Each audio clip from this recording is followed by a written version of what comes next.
The rain pounded against Julia Reynolds' umbrella as she stood at the crosswalk staring up at the gleaming tower of Maxwell Industries. The 40-story building rose like a steel and glass monument to success, its windows reflecting the gray morning clouds. Her grip tightened on her 3-year-old daughter's small hand. Emma looked up, blonde curls bouncing beneath her pink rain hood, eyes waved with curiosity at the towering structure. "Is this where you get a new job, Mommy?" Emma's innocent question hung in the misty air between them. Julia knelt down, adjusting Emma's slightly too large coat. The fabric was worn at the edges, a donation from the church drive last winter. "This is where I have an interview, sweetie. Remember what I told you. You need to be extra quiet and extra good." "Like a mouse at the library?" Emma nodded solemnly. "Exactly like that." Julia stood wincing as her worn heels pinched her feet. She'd polished them 3 times the night before, but nothing could hide the scuffs completely. Her navy blue skirt suit, the only professional outfit she still owned, had been carefully steamed in the motel bathroom. The crosswalk light changed and she squared her shoulders. "This is our last chance," she whispered, more to herself than to Emma. The Maxwell Industries lobby sprawled before them in polished marble and gleaming metal. Employees streamed through security turnstiles, their movements purposeful, their attire impeccable. Julia approached the reception desk, conscious of Emma's small hand in hers and the curious glances from passing executives. "Julia Reynolds, I have an interview at 9:30 with Human Resources." Her voice betrayed none of the desperation churning in her stomach. The receptionist glanced at Emma, her smile faltering. "I'll let Ms. Winters know you're here." Julia guided Emma to a sleek leather bench where the little girl's legs dangled without reaching the floor. She pulled a small coloring book and 3 crayons from her bag, all she could spare from the restaurant where she'd picked up evening shifts. "Remember, just like we practiced. Color quietly while Mommy talks to the nice people." Julia's heart raced as the elevator doors opened and a woman in a crisp charcoal suit emerged. Patricia Winters had the sharp, calculated appearance of someone who had clawed her own to her position and defended it ruthlessly. Her dark hair was pulled into a severe bun, her lips painted a deep red that matched her manicured nails. Her eyes narrowed at the sight of Emma. "Mr. Reynolds?" Her gaze flicked between Julia and Emma, not bothering to mask her disapproval. "Follow me." The click of Patricia's heels against marble echoed through the lobby as Julia gathered Emma in her small portfolio. She'd spent hours preparing for this interview, researching Maxwell Industries' corporate structure, memorizing their recent acquisitions, practicing answers to potential questions. What she hadn't prepared for was the immediate judgment radiating from Patricia Winters. Patricia led them to a small meeting room off the main lobby glass walls, exposing them to curious onlookers. "You brought a child to an interview." Her voice cut through the air like a blade on ice. "Yes." Julia's cheeks burned as she helped Emma into a chair. "I apologize for the unconventional circumstance. My regular childcare fell through this morning, and I didn't want to miss this opportunity." Patricia's finger tapped against the polished conference table. "We screen for professionalism, Ms. Reynolds. This is hardly the impression one would hope to make." "I understand." Julia kept her voice steady as she reached into her folder. "I have my resume and references ready. I've researched Maxwell Industries extensively and believe my administrative experience would be valuable to your team." "You clearly didn't research thoroughly enough." Patricia's lips thinned. "This is a corporate interview, Ms. Reynolds, not a daycare center." Emma looked up from her coloring book, sensing the tension. Julia gave her daughter's hand a reassuring squeeze under the table.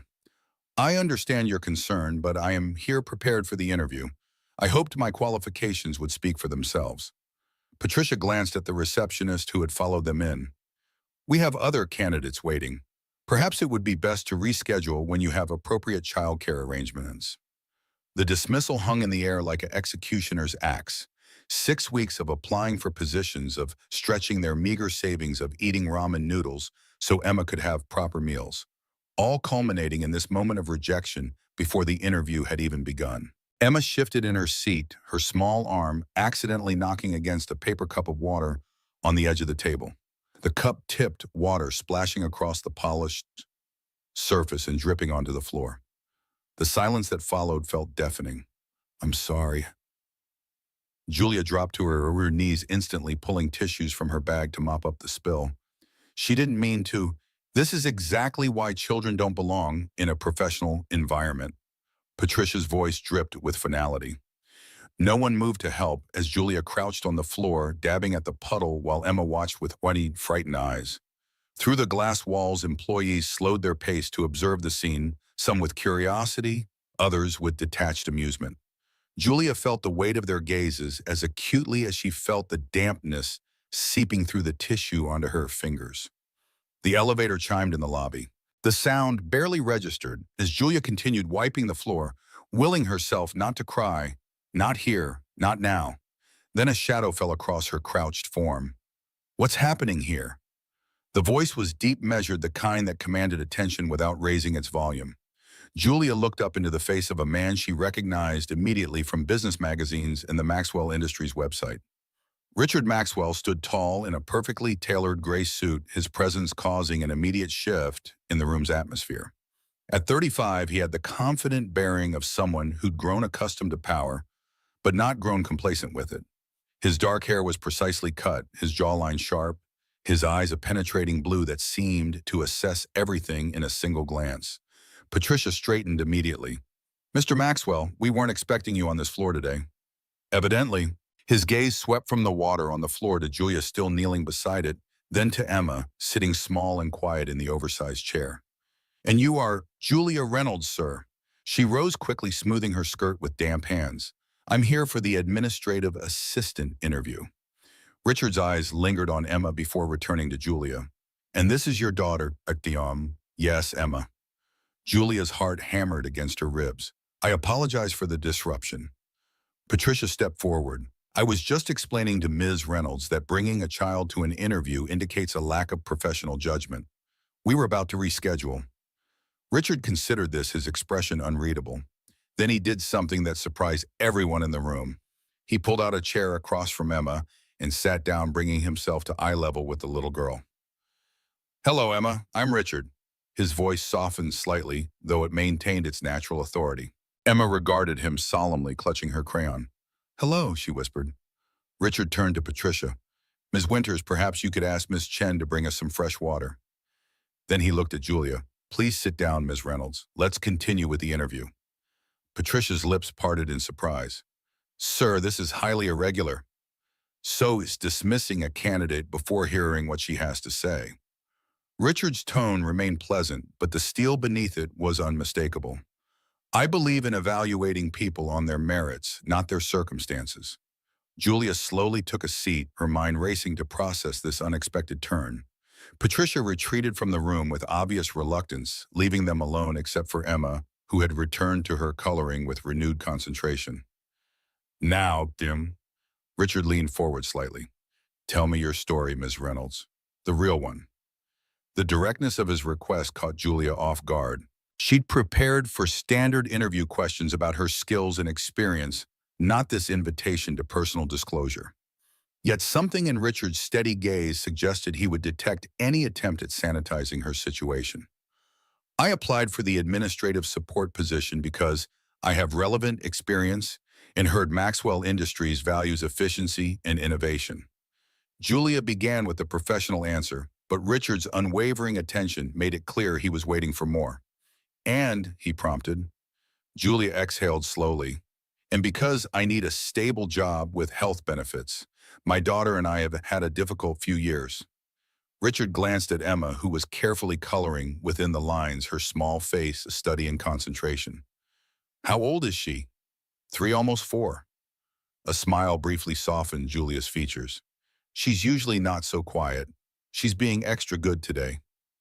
"I can see that." Richard nodded appreciatively toward Emma before returning his attention to Julia. "What happened to make these past few years difficult?" The question hung between them, direct and unavoidable. Julia felt a familiar tightness in her throat, but pushed through it. "My husband died 2 years ago. A drunk driver ran a red light on his way home from work." Something flickered in Richard's eyes. Recognition, perhaps, or empathy. But it vanished so quickly, Julia wondered if she'd imagined it. He didn't offer platitudes or expressions of sympathy for which she was grateful. Instead, he simply nodded, acknowledging her loss without diminishing it with empty words. I was 26 when it happened. Julia found herself continuing, the words flowing more easily than expected. I had just started a part-time certificate in office administration. I thought it would help us get ahead, maybe buy a small house someday. Richard listened with complete focus, his fingers absently brushing against a spot on his left wrist. A burn scar, Julia realized, though she quickly averted her eyes from what seemed like an unconscious gesture. After the funeral, everything fell apart. David's life insurance barely covered the funeral expenses. We lost our apartment when I couldn't keep up with rent. I've been working wherever I could, cafes, retail, cleaning shifts after Emma goes to bed. In family? Richard asked. None nearby. My parents passed when I was 19. Car accident. Julia paused, the irony not lost on her. David's family, they never approved of our marriage. They cut contact after the funeral. Emma looked up at the mention of her father, her crayon pausing mid-stroke. She returned to her coloring when Julia gave her a reassuring smile. Where are you staying now? Richard's question was careful, professional, but the underlying concern was evident. We had to leave our last apartment last Friday. The building was sold for redevelopment. Julia fought to keep her voice steady. We're at the Westside Motel for now, while I look for something more permanent. Richard's gaze remained steady, evaluating but not judging. And your education? Did you complete the certificate? I'm still working on it. Online courses, late nights after Emma's asleep. Greed crept into Julia's voice for the first time. I have 2 modules left. A subtle nod acknowledged her persistence. Why bring Emma today? Most candidates would have rescheduled. The question wasn't accusatory like Patricia's had been, but Julia still felt defensive. My regular sitter is sick. The backup I had fell through this morning. I didn't want to leave Emma alone in the motel even for an hour. Her shoulders straightened slightly. I know it's unprofessional, but this position seemed perfect for my skills. I didn't want to risk losing the opportunity. Emma had finished her coloring and was now carefully folding the page into a simple origami shape, her small fingers working with surprising dexterity for a 3-year-old. So we got dressed in our best clothes. Julia continued, her voice softening as she glanced at her daughter. We practiced interview questions while we waited for the bus, and we came here. The door opened and Patricia returned with a fresh cup of water, which she placed carefully on the table away from Emma's reach. Her expression remained professionally neutral, but disapproval radiated from her posture. Ms. Winters, Richard acknowledged her return without taking his eyes off Julia. What position did Ms. Reynolds apply for? Administrative assistant in the operations department, reporting to Mr. Collins. Patricia's answer was clipped. And her qualifications? Patricia glanced at the resume in her hand. 3 years as an office assistant at Westfield Insurance before a 2-year employment gap. Basic certifications, though, incomplete. And what does the position require? Organization, attention to detail, basic computer skills, ability to manage multiple priorities. Patricia's recitation was mechanical. And professional reliability. Richard finally turned to look at Patricia, one eyebrow slightly raised. Would you say that a woman who continues her education while working multiple jobs and caring for a child alone demonstrates an ability to manage multiple priorities? Patricia's lips thinned. That's not the issue, Mr. Maxwell. The concern is childcare arrangements and potential disruptions to the workplace. A valid concern. Richard nodded before turning back to Julia. Ms. Reynolds, if you were offered this position, what arrangements would you make for your daughter? Julia had prepared for this question. I've researched affordable daycare options near the office. Once I have a steady income, I could secure a spot for Emma. For the short term, I have a neighbor at the motel who watches children during business hours. A slight frown crossed Richard's features at the mention of the motel, but he didn't comment on it. Instead, he seemed to come to a decision. Ms. Reynolds, would you be willing to take a 2-week trial position? Not in operations, but as administrative support for my executive assistant, Ms. Inez Chen. She's been requesting help with the quarterly reporting. The unexpected offer left Julia momentarily speechless. Patricia's expression hardened into something between shock and displeasure. Mr. Maxwell, there are protocols for hiring, Patricia began, which I'm familiar with, having established many of them. Richard's interruption was polite but firm. Consider this a special project under my direct authority. Julia found her voice. Yes, she said quickly before the opportunity could slip away. Absolutely yes. I can start whenever you need me. Richard nodded, satisfied. Monday morning, 8:30. Ms. Chen will handle the paperwork and show you the systems. He glanced at Emma, who was watching the adults with quiet interest. As for Emma, there's a small on-site daycare for employees on the third floor. We'll arrange a temporary place for her while you get settled. Patricia looked like she had swallowed something sour. Sir, the daycare has a waiting list. Then we'll expand it. Richard stood, effectively ending the conversation. Maxwell Industries was founded on recognizing potential where others saw only obstacles. Ms. Winters, I'd have thought you'd remember that from your employee orientation. The subtle rebuke hung in the air as Richard turned back to Julia. Welcome to Maxwell Industries, Ms. Reynolds. We'll see you Monday morning. Julia rose to her feet, gathering Emma and her portfolio with hands that trembled slightly. Thank you, Mr. Maxwell. I won't disappoint you. Richard gave a single nod of acknowledgement. As he turned to leave, Emma suddenly held out her folded paper creation, a simple but recognizable bird. For you, she said softly. It's a crane. Mommy says they're lucky. Richard hesitated for just a moment before accepting the small offering. Thank you, Emma. A ghost of a smile touched his lips. Perhaps we could all use a little luck. As Richard departed, Julia caught Patricia's ice-cold stare. The message was clear: he had just made a powerful ally, but an equally dangerous enemy. The elevator doors closed behind Richard Maxwell, leaving him alone with the origami crane resting in his palm. He examined the child's handiwork, uneven folds made with determined precision. His thumb brushed over the crease where Emma had pressed particularly hard, creating an unexpected symmetry in the imperfect creation. Richard tucked the paper bird into his suit pocket as the elevator ascended to the executive floor. Through the glass walls, he watched Manhattan spread out below him, a grid of ambition and power he'd navigated successfully for years. Yet today something felt different. The homeless mother and her quiet daughter had pierced the carefully constructed bubble of his corporate existence. You have the board meeting in 15 minutes, sir. His assistant, Lisa Chen, efficient as always, appeared at his elbow the moment he stepped onto the 40th floor. Reschedule Henderson and Martinez this afternoon. Richard continued walking toward his office. And contact HR about processing a temporary position. I'll need the paperwork on my desk before lunch. Lisa fell into step beside him, tapping notes into her tablet.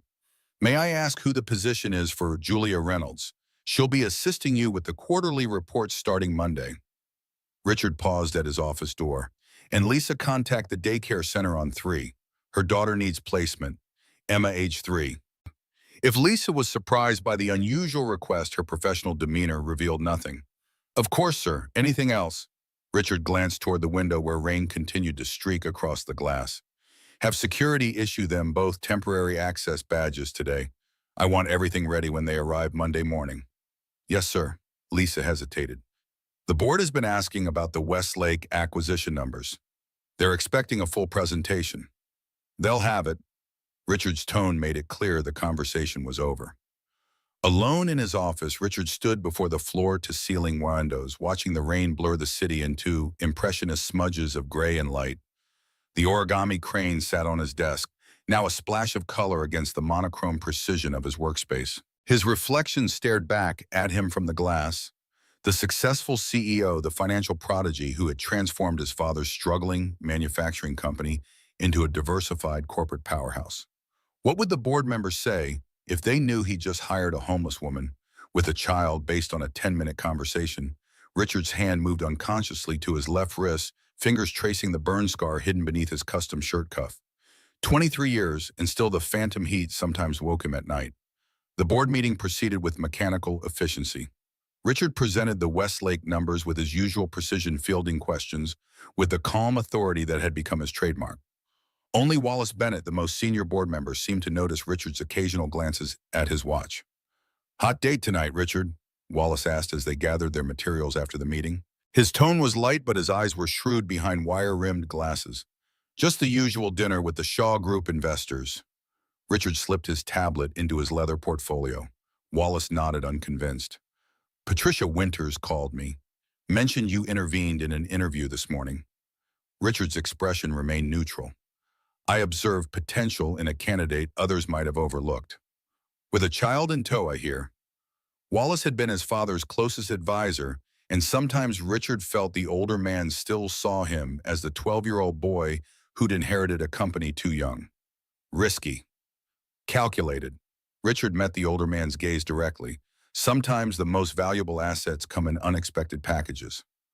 Wallace studied him for a moment longer. Just be careful. The board remembers the last time a Maxwell made decisions based on emotion rather than business butts. The reference to his father's final disastrous expansion hung between them. Richard gave a curt nod and exited the boardroom, the weight of expectation following him like a shadow. The penthouse apartment occupied the top 2 floors of a sleek building in Upper Manhattan, its windows offering panoramic views of the city Richard had conquered. Modern furniture in shades of gray and black created an atmosphere of minimalist luxury. Art pieces selected by his decorator adorned the walls, expensive, tasteful, and utterly meaningless to their owner. Richard loosened his tie as he moved through the silent rooms. No matter how late he returned, the apartment always felt the same, impeccably maintained and completely empty. He poured himself 2 fingers of scotch and carried the glass to the living room window. Rain still fell gentler now, creating halos around the city lights. Somewhere out there, Julia Reynolds and her daughter were in a motel room, perhaps celebrating the unexpected job offer, perhaps worrying it was too good to be true. Richard found himself wondering if their room was dry, if the heat worked properly, if they had enough to eat. The thought unsettled him. He'd built his reputation on maintaining professional distance, on making decisions unmarred by emotional considerations. Yet he couldn't shake the image of Julia kneeling on his lobby floor, dignity intact despite her circumstances, or of Emma carefully creating an origami crane while adults decided their fate. Richard moved to his study where a single-frame photograph stood on the otherwise empty desk. The picture showed a 12-year-old boy with serious eyes standing beside a small girl with pigtails and a gap-toothed smile. Lily had been 7 when the fire took her, old enough to follow her big brother everywhere, young enough to believe he could protect her from anything. He'd been angry at his parents that night, furious about some forgotten adolescent grievance. He'd snuck out to meet friends, leaving Lily alone with her dollhouse and the faulty table lamp that would later be identified as the fire's origin. 15 minutes. That's all he'd been gone. 15 minutes that had defined the rest of his life. Richard picked up the photograph, the familiar weight of guilt settling in his chest. I should have been there, he whispered to the smiling child frozen in time. He placed the frame face down on the desk, a ritual repeated nightly for 23 years. Success, wealth, power. He'd built them all, but none had managed to fill the hollow space left by his sister's absence or erase the memory of sirens and smoke. The origami crane sat on his nightstand as Richard prepared for bed, its simple presence, a disruption to his carefully ordered routine. On impulse, he took a photo of it and sent the image to Lisa with a brief message. Make sure the daycare has art supplies, origami paper if possible. Monday morning arrived with unexpected sunshine after a weekend of rain. Julia stood at the Maxwell Industries entrance, her hand firmly clasping Emma's. They had arrived 45 minutes early, taking 2 buses to ensure they wouldn't be late. Julia had spent Sunday night washing and pressing her one professional outfit again and had carefully braided Emma's blonde curls. Remember what we talked about, sweetie? Julia knelt to straighten Emma's small cardigan, a thrift store find that almost matched her own navy blue. Emma nodded solemnly. Be extra good for the nice ladies at daycare. Use my inside voice. Say please and thank you. That's my girl. Julia pressed a kiss to her daughter's forehead, inhaling the baby shampoo scent that remained despite Emma's insistence that she was a big girl now. The security guard checked their names against a list, his expression warming slightly as he handed them visitor badges. Ms. Chen will meet you at the 3rd floor, Mimos. Reynolds. The daycare center occupied a bright corner of the 3rd floor, its walls painted with cheerful murals. Emma's eyes widened at the sight of other children playing with toys she'd only seen in store windows. Julia fought the tightness in her throat as a kind-faced woman introduced herself as the director. Emma Reynolds, we've been excited to meet you. The director knelt to Emma's level. We have a special cubby ready with your name on it. Emma looked up at Julia, uncertainty clouding her features. You'll come back, right, Mommy? Julia swallowed hard. Of course, sweetheart. I'll be working just upstairs, and I'll come see you at lunchtime. Emma considered this, then nodded with a serious acceptance that sometimes made Julia's heart ache. Such an old soul in such a small body. Okay, can I play with the blocks? The director smiled. Absolutely. And guess what? We have special paper for making origami animals. Would you like that? Emma's face brightened. Like the crane I made for the tall man. Just like that. The director glanced at Julia with knowing eyes. Mr. Maxwell specifically requested we have origami paper available. The unexpected thoughtfulness caught Julia by surprise. Before she could respond, Lisa Chen appeared at the daycare entrance, her professional demeanor softened by a genuine smile. Ms. Reynolds, I'm Lisa Chen, Mr. Maxwell's executive assistant. Welcome to Maxwell Industries. Her handshake was firm and warm. Emma will be in good hands here. Shall we get you settled upstairs? Julia kissed Emma goodbye, promising again to return at lunchtime. As they walked toward the elevator, Lisa outlined the day's schedule with efficient clarity. You'll be sharing my office for now. I've prepared a workstation with everything you need. The first week will focus on learning our systems and helping with the quarterly report organization. Lisa pressed the button for the 39th floor, one below Richard's executive suite. Mr. Maxwell mentioned you're completing an administrative certificate. Julia nodded, surprised he'd remembered that detail. 2 modules left, database management and advanced Excel functions. Perfect. Those skills will be directly applicable to what we're doing. The elevator doors opened to reveal an elegant reception area. This is the executive floor. My office is just down the hall. Julia followed Lisa past curious glances from well-dressed employees. The executive floor exuded quiet power. Hushed conversations, expensive artwork, and spectacular views of Manhattan through floor-to-ceiling windows. Lisa's office was spacious and meticulously organized with a smaller desk positioned near the window. That will be your workstation. Lisa indicated the desk where a computer and phone awaited. Your login information is in the envelope. The first task will be organizing the departmental reports for the quarterly review. Julia set her worn shoulder bag beside the desk, acutely aware that it didn't match the sleek environment. Thank you for the opportunity, Ms. Chen. I'm eager to prove myself useful. Lisa's expression softened slightly. Richard, Mr. Maxwell, doesn't make impulsive decisions, Ms. Reynolds. If he brought you here, he saw something valuable. She glanced at her watch.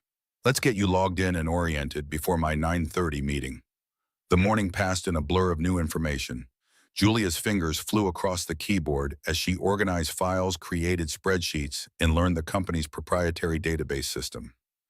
Years of administrative experience came flooding back, and she found herself suggesting small efficiency improvements that Lisa noted with approval. At noon, Julia made her way back to the daycare center, where she found Emma happily engaged in creating a menagerie of paper animals with another little girl.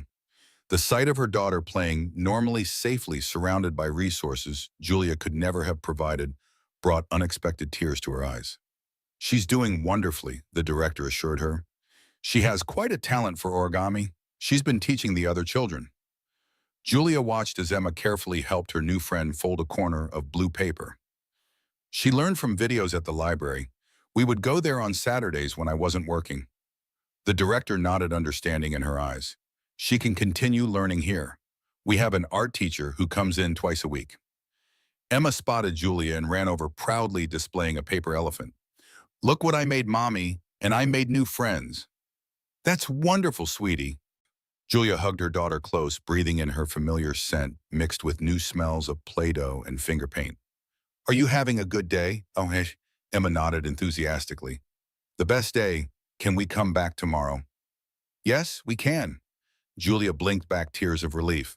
Mommy has to go back to work now, but I'll come get you this afternoon, okay? Okay. Emma returned to her new friends without the anxiety Julia had feared, already adapting to their changed circumstances with the resilience that continually amazed her. In the cafeteria, Julia selected the least expensive option, a small salad and water, conscious of preserving as much of her emergency funds as possible until her first paycheck. She found a quiet corner table away from the curious glances of other employees. The conversation at a nearby table caught her attention. Two women in expensive suits were discussing weekend plans, their voices carrying just enough for Julia to overhear. "Did you see the new temp with Chen's single mother I heard? Brought her kid to the interview." Patricia was furious, said Maxwell himself overrode HR protocols to hire her. Wonder what that's about. Not like him to get involved in entry-level hiring. Maybe she has connections we don't know about.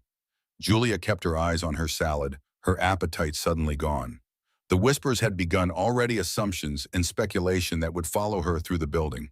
She'd faced similar situations before. The sidelong glances, the judgment from those who couldn't imagine her circumstances. She'd survived worse. This opportunity was too important to let office gossip derail her. As she gathered her tray to leave, Julia noticed an elderly man in a maintenance uniform eating alone at a corner table. His lunch consisted of a single sandwich wrapped in plastic, no drink. Something in his solitary figure reminded her of the isolation she'd felt in those first months after David's death. Without overthinking, Julia approached his table.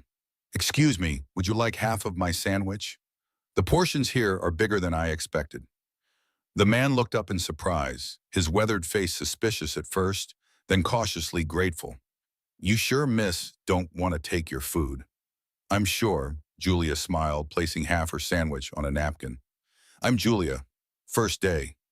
Hector Ruiz." He accepted the offering with dignity. 30 years in maintenance. "It's nice to meet you, Mr. Ruiz." Julia's smile was genuine.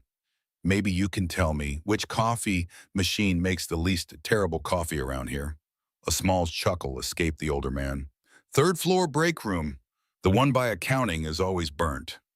Julia thanked him for the tip and turned to leave, unaware of the figure watching from the entrance to the cafeteria. Richard Maxwell stood partially concealed by a column, his expression thoughtful as he observed the exchange. He'd come to check on Julia's progress, but the simple act of kindness he'd just witnessed told him more than any progress report could have. Richard turned and walked away unnoticed by Julia or the other employees. The woman had just shared food she clearly needed herself with someone society had rendered invisible. In a building full of people earning 6- and 7-figure salaries, it was the poorest person who had shown the most humanity. The afternoon brought new challenges. Julia struggled with some of the advanced database functions, her lack of formal training becoming apparent. Rather than ask for help immediately, she searched for online tutorials during short breaks, determined to master the systems on her own time. By 5 o'clock, her eyes burned from concentration, but she'd organized 3 departments' worth of quarterly reports. Lisa returned from meetings looking impressed. "This would have taken me days to sort through. You have a good eye for structure." Julia allowed herself a small smile of pride. "Thank you. I'm still learning the database, but I found some efficient workarounds. We can arrange training if you'd find it helpful." Lisa gathered her things. "You should head out and collect Emma. The daycare closes at 6. Julia hesitated. "Is it all right if I stay a bit later this week? I'd like to get more familiar with the systems, and the motel has spotty internet for research." Understanding flickered in Lisa's eyes. "Of course, the building is accessible until 9 with your badge. Just make sure to coordinate with daycare pickup times." "Thank you." Julia felt a weight lift from her shoulders. The extra hours would help her catch up on skills, and the office was certainly more comfortable than their cramped motel room. The rest of the week followed a similar pattern. Julia arrived early, worked through lunch, and stayed late, absorbing everything she could about Maxwell Industries operations. Emma thrived in the daycare, coming home each day with art projects and stories about new friends. By Thursday, Julia had organized all the quarterly reports and begun creating summary presentations that earned approving nods from Lisa. "Mr. Maxwell asked for an update on your progress," Lisa mentioned casually on Friday morning. "He was quite impressed with the executive summary template you created." Julia looked up in surprise. "He saw that he reviews everything for the quarterly board meeting. He specifically commented on the clarity of your organization system." Lisa smiled slightly. "That's rare praise from him." A warm sense of accomplishment spread through Julia's chest. She hadn't seen Richard Maxwell since that first day, though she'd caught glimpses of him in the executive hallway, always surrounded by important-looking people and always moving with purpose. Friday afternoon brought an unexpected challenge. Julia's computer screen froze during a critical file transfer, and nothing she tried would resolve the issue. After 15 minutes of increasingly desperate troubleshooting, she reluctantly called the IT department. Have you tried turning it off and on again? The technician's voice held the weary condescension of someone who dealt with technological incompetence daily. Yes, 3 times. And I've attempted a soft reset using the function keys. Julia kept her voice professional despite her frustration. The file transfer was at 97% when it froze. I'll send someone up. The technician sounded surprised by her knowledge. Might be a while. We're backed up today. An hour later, with no IT help in sight and the critical files still inaccessible, Julia fought rising panic. The reports were due to the board on Monday morning, and Lisa was counting on her to complete the transfers today. Problem. The deep voice startled Julia. Richard Maxwell stood in the doorway of the office, his expression unreadable. Julia straightened in her chair. System freeze during a file transfer, sir. I've called AT, but they haven't arrived yet. Richard approached her desk, his cologne a subtle hint of cedar and something unidentifiable. May I? He gestured toward her keyboard. Julia moved aside as Richard leaned over her workstation, his fingers moving with surprising dexterity across the keys.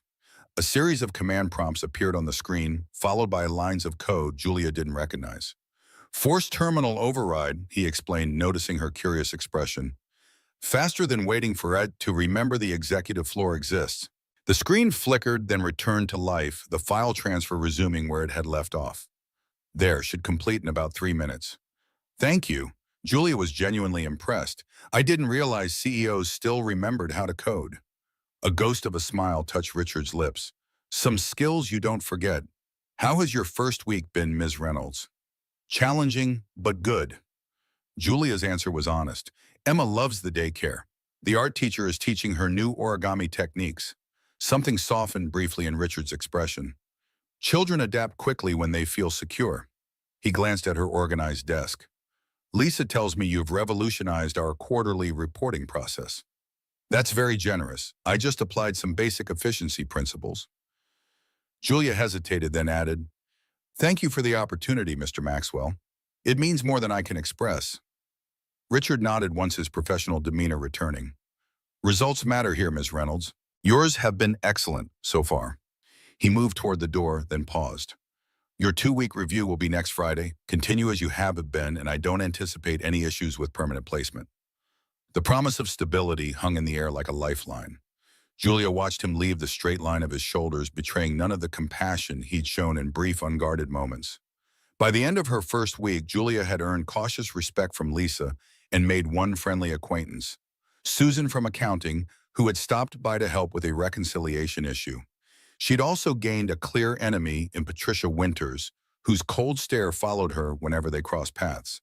On Friday evening, after collecting a tired but happy Emma from daycare, Julia splurged on their first non-motel meal in weeks, hamburgers at a small diner near the bus stop. As Emma happily devoured her French fries, Julia allowed herself to imagine a future beyond day-to-day survival. Perhaps, if the permanent position came through, they could afford a small apartment. Emma could continue at the daycare, maybe even start preschool in the fall. Mommy, is the tall man your boss? Emma asked, suddenly dipping a fry in ketchup. Mr. Maxwell. Yes, he's everyone's boss. He owns the company. Julia wiped a smudge of ketchup from Emma's cheek. Emma considered this with childish seriousness. He looks sad sometimes, like Daddy did after Grandma died. The observation, startlingly perceptive from a 3-year-old, caught Julia off guard. What makes you say that, sweetie? His eyes. Emma shrugged, already distracted by the promise of ice cream. Their smile-pretending eyes. Julia pondered her daughter's words as they rode the bus back to the motel. She'd noticed something similar in Richard's expression when he spoke of the daycare, a fleeting shadow that disappeared behind his professional mask. There was a story there, but it wasn't her place to know it. Her job was to prove herself invaluable enough to secure permanent employment, to build a stable life for Emma to finally stop running from bill collectors and eviction notices. The weekend passed in a flurry of practical tasks. Julia did laundry at the motel's coin-operated machines, worked on her online course modules using the public library's computers, and took Emma to the park when the weather cleared on Sunday afternoon. The week-long paycheck she'd received Friday, though only a temporary employee's wage, Felt like a fortune after months of scraping by. Monday morning brought new challenges. Julia arrived to find Lisa in a state of controlled stress preparing for an emergency board meeting. We need the Westlake analysis updated with the latest projections. Lisa handed Julia a flash drive. The files are disorganized. I need you to sort them and create a presentation by noon. Julia nodded, pushing aside her own anxiety. I'll have it ready. She immersed herself in the data, organizing financial projections and market analyses into a coherent narrative. By 11:30, she had created a polished presentation that highlighted key metrics while allowing for detailed exploration if needed. Lisa reviewed it with growing relief. This is exactly what we need. How did you know to emphasize the third quarter projections? Julia pointed to a pattern in the data. The seasonal variations show a clear third quarter advantage for this type of acquisition. I thought it would help support the overall recommendation. Lisa gave her a measuring look. You have good instincts for business, Julia, not just for organization. The small compliment warmed Julia more than she expected. For so long, she'd focused solely on survival, on doing what was necessary to keep Emma fed and housed.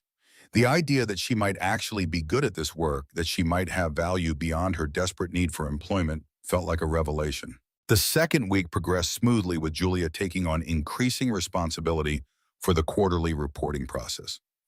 Emma continued to thrive in daycare, coming home with stories of friends and activities that filled Julia with equal parts joy and wistfulness. This was the childhood she had always wanted to provide: stability, enrichment, safety, but had been unable to offer until now. Thursday afternoon brought an unexpected confrontation. Julia was returning from the copy room when she overheard Patricia Winters speaking to another executive near the elevators. Maxwell's charity case seems to be settling in. Patricia's voice dripped with disdain. The board is asking questions about his sudden interest in social welfare. The woman seems competent enough, the male executive replied. Chen says she's reorganized their entire reporting structure. She's an unqualified single mother who brought a child to an interview. Patricia's laugh was cutting. I don't care if she's reorganized the entire company. Some standards should be maintained. Julia froze the stack of reports clutched to her chest. The conversation continued, oblivious to her presence around the corner. You're just annoyed Maxwell overrode your decision. The man sounded amused. Besides, the daycare has been at capacity for years. Having a few more kids enrolled improves our diversity metrics for the annual report. Children as diversity props. How progressive. Patricia's voice faded as the elevator arrived. Just wait until she starts leaving early for school pickups and pediatrician appointments. We'll see how impressed Maxwell is then. Julia remained motionless until the elevator doors closed, her cheeks burning with humiliation and anger. She'd worked twice as hard as anyone else, staying late, taking tutorials during lunch breaks, proving herself valuable despite her circumstances. Yet to Patricia, she would always be a charity case, her worth predetermined by her status as a single mother. Julia squared her shoulders and continued down the hallway. She'd faced worse judgment in the 2 years since David's death. What mattered was proving Patricia wrong through results, not confrontation. Friday morning arrived with a sense of foreboding. Julia's 2-week review would determine whether she received a permanent position or returned to desperate job hunting. She dressed with particular care, wearing her one professional outfit, freshly pressed and braided Emma's hair into an intricate pattern she'd learned from a YouTube tutorial. You look pretty, Mommy, Emma declared as they waited for the bus. Thank you, sweetie. Julia knelt to straighten Emma's collar. Today is important for Mommy's job. That's why we're dressed extra nice. Emma nodded with the solemn understanding that sometimes broke Julia's heart. Will we have to leave if they don't like you? The question cut to the heart of Julia's fears. We'll be okay no matter what happens, she promised, wishing she felt as confident as she sounded. But I've worked very hard and I think they do like me. The morning passed in a haze of nervous anticipation. At noon, Lisa informed her that the review would take place at 200 in the small conference room off the main lobby, the same room where Julia had first met Richard Maxwell. Mr. Maxwell will be there along with Patricia Winters and myself. Lisa's expression was encouraging. Your work has been exceptional, Julia. Try not to worry. The reassurance helped, but as Julia made her way to the conference room that afternoon, her stomach knotted with anxiety. The glass walls exposed her to curious glances from passing employees, many of whom had heard rumors about the CEO's special project. Patricia Winters sat at the table, a folder open before her, her expression coldly professional. Lisa Chen sat beside her, a tablet in hand. The empty chair at the head of the table awaited Richard Maxwell. "Ms. Reynolds?" Patricia acknowledged her with a curt nod. "Please sit down." Julia took a seat, folding her hands in her lap to hide their slight trembling. She'd faced eviction notices, debt collectors, and the devastating news of her husband's death. She could face this. Patricia began without preamble. "We're here to evaluate your performance during the 2-week trial period. Ms. Chen has provided her assessment, which I must acknowledge is quite positive." The admission seemed to cost her. "However, there are concerns about your fit within the corporate structure of Maxwell Industries." Before Julia could respond, the door opened, and Richard Maxwell entered. He wore a charcoal suit similar to the one from their first meeting, his presence immediately altering the dynamic in the room. "Sorry I'm late." He took the seat at the head of the table. "Market call ran long. Where are we?" "I was just explaining to Ms. Reynolds that while her performance has been satisfactory, there are concerns about her long-term fit with the company." Patricia's voice was smooth, confident. Richard glanced at the folder before Patricia. "What specific concerns, primarily experience and qualifications? Ms. Reynolds has not completed her certification, and her previous employment shows no experience with a corporation of our size and complexity." Patricia looked directly at Julia. "Additionally, there are concerns about reliability given her childcare situation." Julia's throat tightened, but she kept her expression neutral. She'd anticipated these arguments. Richard turned to Lisa. "Ms. Chen, you have worked directly with Ms. Reynolds. Your assessment." Lisa's response was measured but positive. "Julia has exceeded expectations in every assigned task. She quickly learned our systems, improved our reporting processes, and demonstrated exceptional problem-solving skills. As for reliability, she has arrived early every day and stayed late most evenings. She has been nothing but professional." Patricia countered immediately. "The position in operations requires additional technical skills that Ms. Reynolds lacks. Mr. Collins has expressed a preference for candidates with completed certifications and enterprise-level experience." Richard listened to the exchange with unreadable expression, then turned to Julia. "Ms. Reynolds, do you have anything to add to this evaluation?" Julia took a deep breath, gathering her courage. "I understand the concerns about my formal qualifications. I'm 2 modules away from completing my certification, which I intend to finish within the month. As for experience, I've demonstrated my ability to learn quickly and add value immediately." She hesitated, then continued with quiet determination. "Regarding my reliability as a single mother, would argue that raising a child alone while working multiple jobs and continuing my education demonstrates exceptional reliability and work ethic. I have never missed a deadline or used my daughter as an excuse for anything." The room fell silent as her words hung in the air. Patricia's lips thinned in displeasure, but Lisa's expression held a hint of approval. Richard considered her for a long moment, his blue eyes revealing nothing of his thoughts. Then he reached into his suit pocket and removed a folded piece of paper, the origami crane Emma had given him 2 weeks earlier. "Do you know what impressed me most during our first meeting, Ms. Reynolds?" He placed the crane on the table between them. "Not your resume or your circumstances, though both were relevant. It was your dignity, despite humiliation, and your honesty, despite fear." He turned to Patricia. "Maxwell Industries was founded on recognizing potential where others see only limitations. My father believed that, and so do I." Patricia's expression remained professionally neutral, but tension radiated from her posture. "The board has questions about this unusual hiring process, Richard." "Then I'll answer them." Richard's tone was final. He looked back at Julia. "Ms. Reynolds, based on your performance, I'm offering you a permanent position. Not in operations, but as a junior project coordinator in the executive office, reporting to Ms. Chen." The unexpected offer left Julia momentarily speechless. It was a significant step up from the administrative assistant role she'd originally applied for. "This position comes with a salary increase, full benefits, and flexible hours to accommodate your childcare needs." Richard continued. "Emma's place in the daycare will become permanent as well." "Mr. Maxwell, this is highly irregular," Patricia began. "So is dismissing exceptional talent because it doesn't arrive in expected packaging." Richard's interruption was polite but firm. "The decision is made, Patricia." Julia found her voice. "Thank you, Mr. Maxwell. I accept and I won't disappoint you." "I know you won't." Richard stood, signaling the end of the meeting.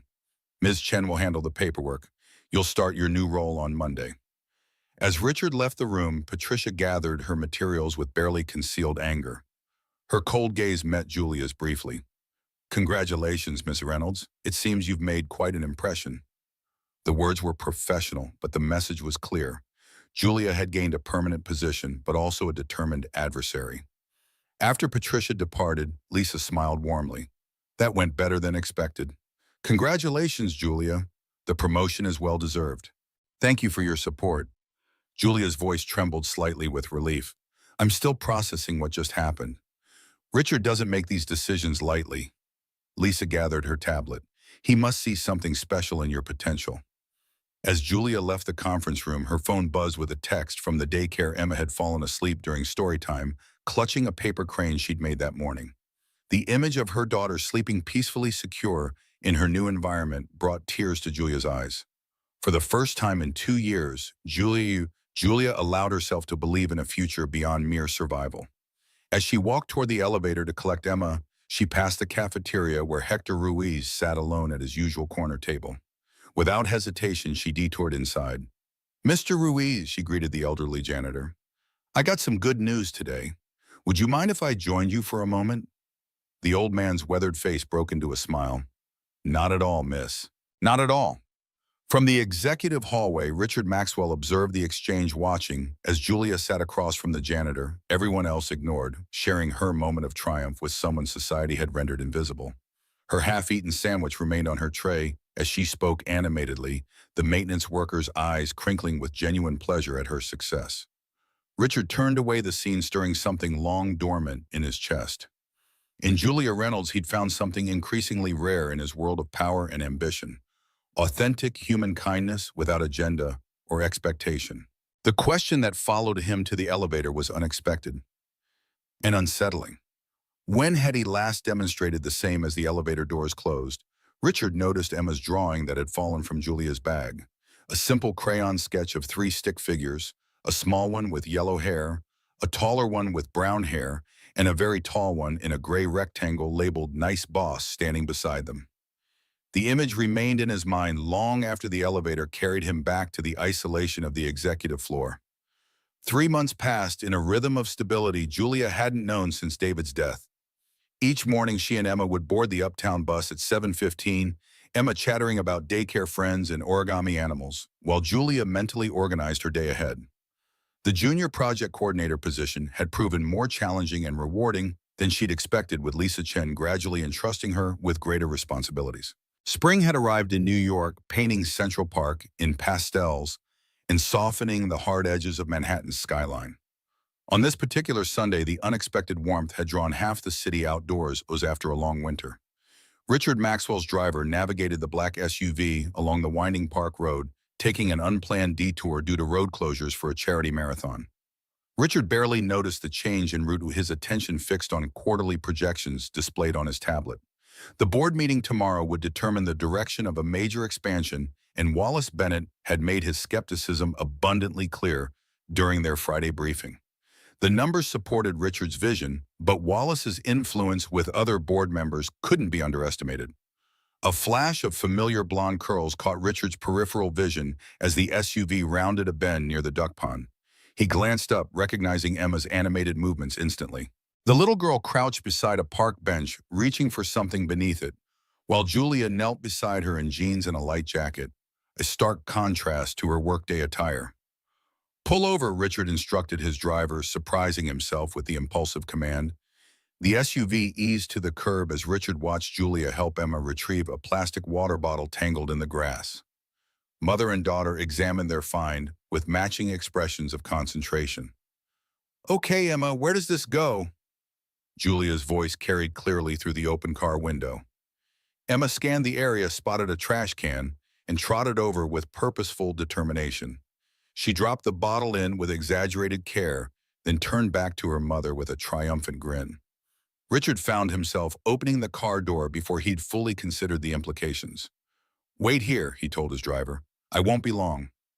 Emma tugged at Julia's sleeve as Richard approached her small face scrunched in confusion.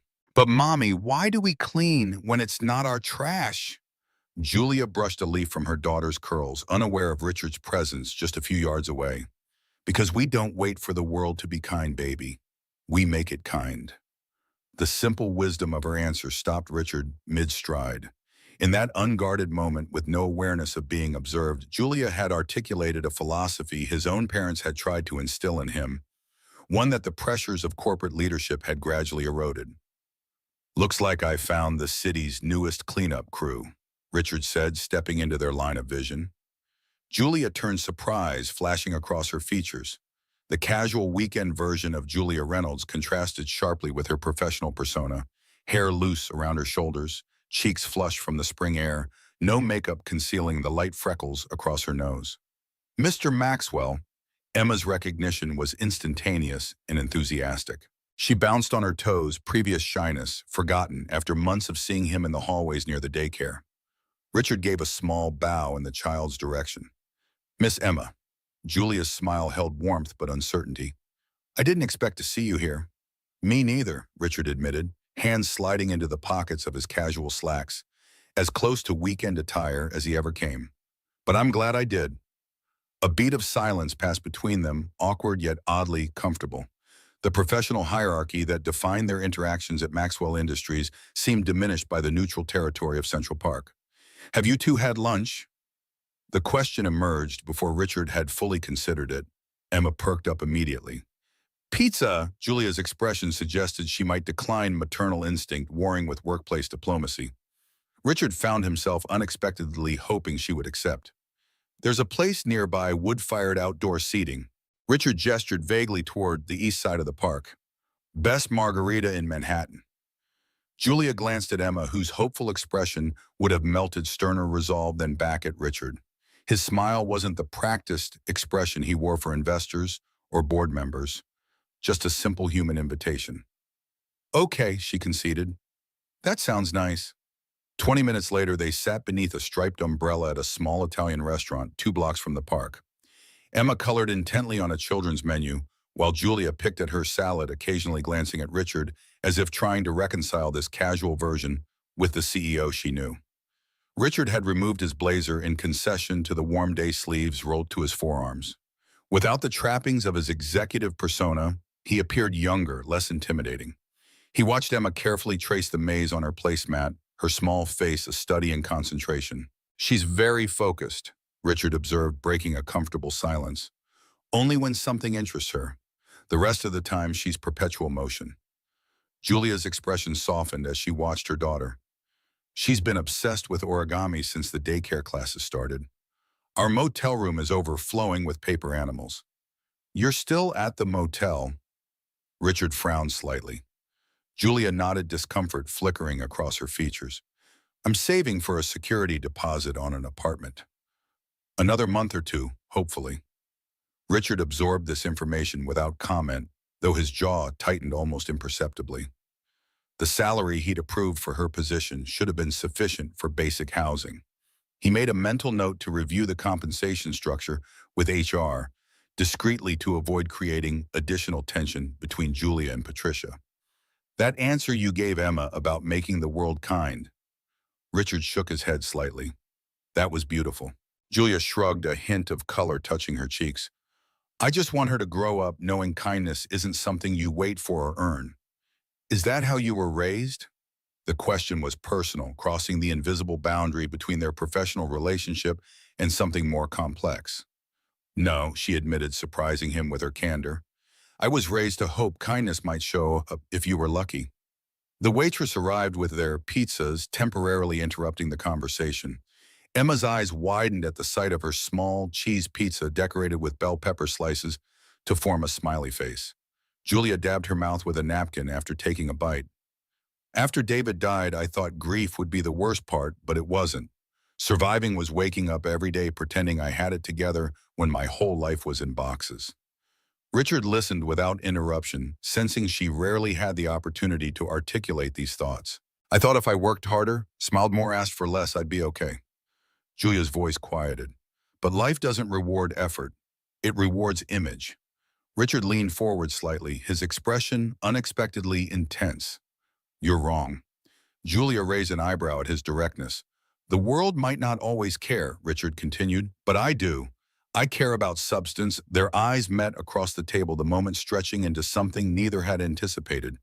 Emma interrupted by proudly holding up her drawing, a colorful house with 3 stick figures standing outside. I made us a house. Her declaration was delivered with the unwavering confidence of childhood. Richard examined the artwork with genuine interest. A masterpiece. After lunch, they walked through the park as afternoon clouds gathered overhead. The comfortable silence between them surprised Richard, who rarely experienced interactions unmarred by professional agendas or social posturing. Emma skipped ahead on the path, occasionally stopping to examine interesting rocks or flowers. A cool breeze rolled through the trees, causing Emma to sneeze. Julia reached into her bag, but Richard was already removing his light jacket.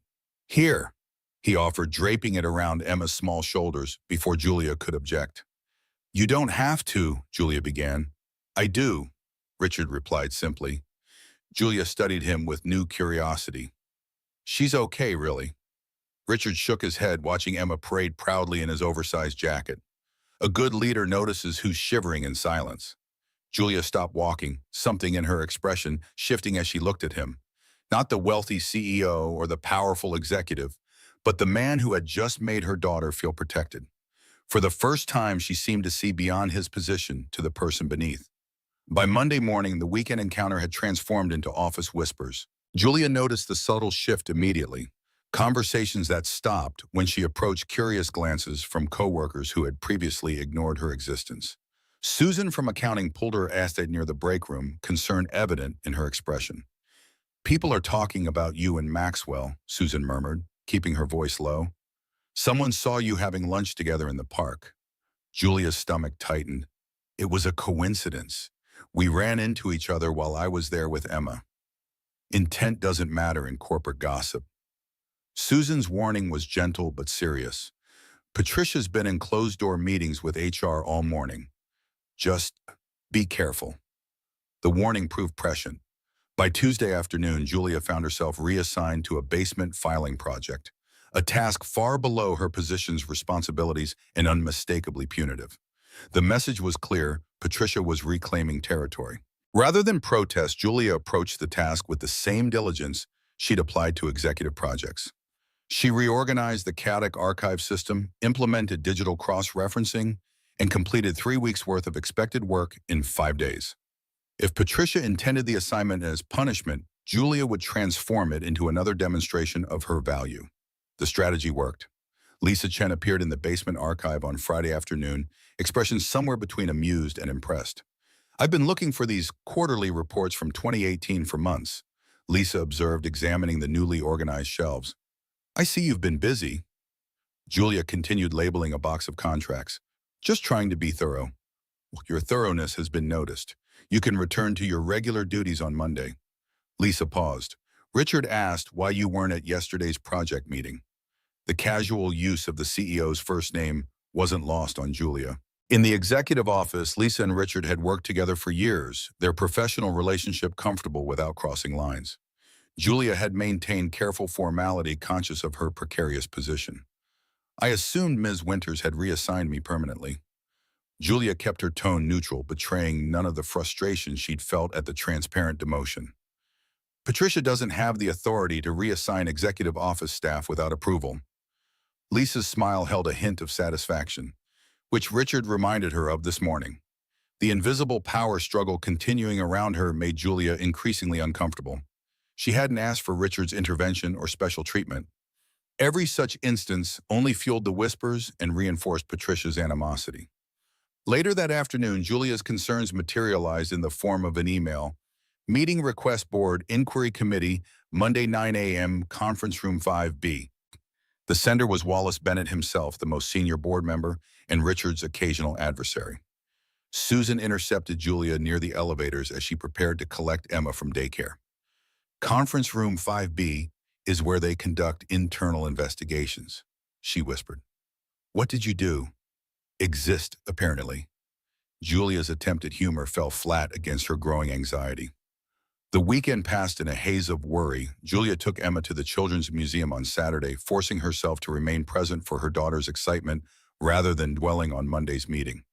Sunday was spent preparing for all possible scenarios, reviewing her work performance, organizing documentation of her projects, and rehearsing professional responses to potential accusations. Monday morning arrived with thunder clouds gathering over Manhattan, matching Julia's apprehension. She dropped Emma at daycare with extra hugs and made her way to conference room 5B with squared shoulders and racing heart. Wallace Bennett awaited her, his wire-rimmed glasses perched precisely on his nose, silver hair impeccably groomed. At 70, he retained the sharp intelligence and commanding presence that had made him Richard's father's closest advisor. Beside him sat another board member Julia recognized from company photos, but had never met personally. Ms. Reynolds, Wallace gestured to the chair across from him. Thank you for joining us. The formality felt ominous. Julia took the offered seat, hands folded in her lap to disguise their slight tremor. Good morning, Mr. Bennett. Wallace tapped an expensive fountain pen against his leather portfolio. Ms. Reynolds, the board has questions about your relationship with Richard Maxwell. The directness of the inquiry caught Julia off guard, despite her preparation. Mr. Maxwell is my employer. Our relationship is strictly professional. Yet you were observed having lunch together in Central Park last weekend. Wallace's tone remained conversational, but his eyes missed nothing. With your daughter present. Julia maintained steady eye contact despite her discomfort. We encountered each other by coincidence while I was there with Emma. Mr. Maxwell was kind enough to suggest lunch nearby, which seemed an innocent enough acceptance. Indeed. Wallace's non-committal response revealed nothing of his thoughts. You understand that relationships between executives and their direct reports create potential conflicts of interest. I do understand that, which is why no such relationship exists. Julia kept her voice level despite the implication. Mr. Maxwell has shown professional interest in my work performance, nothing more. Wallace studied her for a long moment. Your promotion to junior project coordinator was unusual, Ms. Reynolds. Typically, such positions require completed certifications and years of corporate experience. I was surprised by the opportunity, Julia acknowledged, but I've worked diligently to prove Mr. Maxwell's confidence wasn't misplaced. Your work has been commendable by all accounts. Wallace's concession seemed genuine. However, appearances matter in publicly traded companies. The board must ensure all executive decisions are based on business merit rather than personal considerations. The implication hung in the air between them. Julia felt a flash of indignation beneath her professional composure. The suggestion that she hadn't earned her position through merit, that some inappropriate relationship must explain Richard's professional support, undermined everything she'd worked to achieve. Mr. Bennett, I understand the board's concern with propriety. Julia chose her words carefully. But I would hope my performance over the past 3 months speaks for itself. I have never sought special treatment or consideration from Mr. Maxwell or anyone else at Maxwell Industries. Wallace nodded, apparently satisfied with her response, if not entirely convinced. Thank you for your candor, Ms. Reynolds. That will be all for now. Julia left the conference room with the distinct impression that she'd passed some tests, though the nature of the examination remained unclear. The questions had focused more on Richard's decisions than her qualifications, suggesting the board's concerns centered on their CEO's judgment rather than her capabilities. The rest of the week passed without further incident, though Julia noticed Richard's conspicuous absence from the executive floor. Lisa mentioned he was traveling for meetings with West Coast investors, his schedule packed with consecutive appointments that left no time for regular office matters. Perhaps the distance was intentional, Julia mused as she reviewed quarterly projections on Thursday afternoon. If Wallace had raised concerns with Richard about their interaction, the prudent response would be to maintain professional separation. The thought brought an unexpected pang of disappointment, which Julia quickly dismissed as inappropriate. Friday evening found Julia working late, Emma coloring quietly at a small table Lisa had set up in the corner of the office for occasional after-daycare hours. Most of the executive floor had emptied when the elevator chimed, announcing a late arrival. Richard stepped into the hallway looking travel-worn, in a slightly rumpled suit, his expression distracted until he spotted the light from Julia's office. He paused in her doorway, surprise registering briefly before his professional mask slipped back into place. Working late, Miss Reynolds. Just finishing the Asia-Pacific market analysis for Monday's presentation. Julia saved the document she'd been editing. How was San Francisco? Productive but exhausting. Richard's gaze shifted to Emma, who had looked up from her coloring with a bright smile. Hello, Miss Emma. Building a paper zoo again. Emma giggled, holding up her latest creation. It's a giraffe for you because you're tall. The unfiltered honesty of childhood brought a genuine smile to Richard's face as he accepted the folded paper animal. Perfect logic. Thank you. Julia began gathering her things, sensing the need to maintain appropriate boundaries after Wallace's questioning. We should head out, it's getting late. Richard nodded, stepping back to allow them passage. As Julia helped Emma collect her crayons, his phone chimed with a message. The slight furrow of his brow as he read it triggered Julia's maternal instinct for detecting trouble. Everything okay? She asked before she could stop herself. Richard glanced up momentarily, forgetting his professional reserve. The charity gala I'm attending tonight. My guest canceled last minute, and I'm sure you'll find a replacement easily enough. Julia guided Emma toward the door. Richard's expression suggested the prospect held all the appeal of a root canal. These events are tedious necessities. Finding someone who understands the difference between business networking and social climbing is the challenge. Julia nodded sympathetically as they walked toward the elevator. Richard matched their pace, his thoughts clearly elsewhere. As they waited for the elevator to arrive, Emma tugged at Julia's hand. Mommy, I'm hungry, she announced with a child's disregard for social niceties. We'll get dinner soon, sweetie. Julia smoothed Emma's hair absently. Richard's attention returned to the present moment. The gala has an exceptional buffet. You could both join me. The unexpected invitation hung in the air between them. Julia blinked, certain she'd misheard.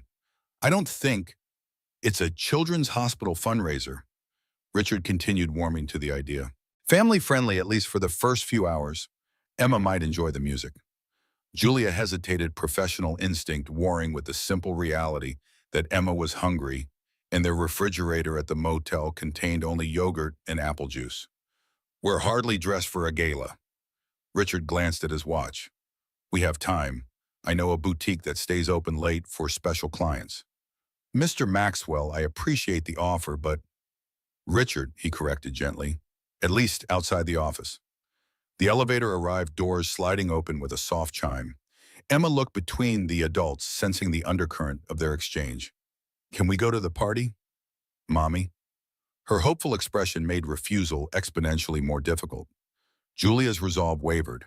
One evening, a children's charity event with her daughter present, hardly the scandal Patricia Winters and Wallace Bennett seemed to fear. And something in Richard's expression suggested the invitation stemmed from genuine desire for their company, rather than desperate need for a last-minute replacement. All right, she conceded, but nothing extravagant at this boutique. Richard's smile held unexpected warmth. I wouldn't dream of it. 2 hours later, Julia stood before a mirror in an upscale Madison Avenue boutique, barely recognizing her reflection. The midnight blue gown draped elegantly across her shoulders, its simple lines emphasizing her natural grace without ostentation. Emma twirled beside her in a miniature version of formal wear, a pale pink dress with a tulle skirt that made her giggle with delight. You look like a princess, Mommy, Emma declared, bouncing on her toes. The boutique owner, a stylish woman in her 60s who had greeted Richard by name, made final adjustments to Julia's hemline. Your husband has excellent taste, she murmured approvingly. Julia opened her mouth to correct the assumption, but stopped, realizing the explanation would be more complicated than the misunderstanding warranted. Richard had waited discreetly in the front of the boutique, making arrangements with the owner, before excusing himself to take business calls outside. When they emerged from the boutique, Richard's appreciative gaze caused unexpected warmth to bloom across Julia's cheeks. He had changed into a fresh tuxedo that emphasized his broad shoulders and tall frame, looking every inch the powerful CEO the business magazines portrayed. You both look beautiful, he said simply. The charity gala occupied the grand ballroom of the Harrington Hotel, Manhattan's old-world luxury establishment. Crystal chandeliers cast golden light over elegantly dressed attendees, while a string quartet played classical arrangements of popular songs. Emma's eyes widened at the spectacle, her hand tightening around Julia's as they followed Richard through the crowd. Richard, we'd given up on you. A distinguished older gentleman approached, champagne flute in hand, His curious gaze traveled from Richard to Julia and Emma. "James, good to see you." Richard made introductions with practiced ease. "Julia Reynolds, one of our most promising executives, and her daughter Emma." "Julia, this is James Harrington, our host and chairman of the Children's Hospital Board." Julia shook the offered hand, noting the subtle elevation of her position in Richard's introduction. Executive rather than coordinator, the distinction small but significant. "Delighted," James replied, genuine warmth in his expression. "And what a lovely young lady. Would you like to see the children's activity room, Emma? My granddaughter is helping run the crafts table." Emma looked to Julia for permission, bouncing with excitement at the mention of crafts. At Julia's nod, James offered his hand to the little girl. "I'll bring her right back," he assured them. "The children's area is just through those doors, fully staffed and supervised." As James led Emma away, Richard guided Julia toward a quieter corner of the ballroom. "I hope that was all right. James adores children. Lost his daughter to leukemia years ago. The hospital has been his mission ever since." "Of course," Julia assured him. "Emma will be thrilled with any activity involving glue and glitter." A waiter offered champagne, which Richard accepted for both of them.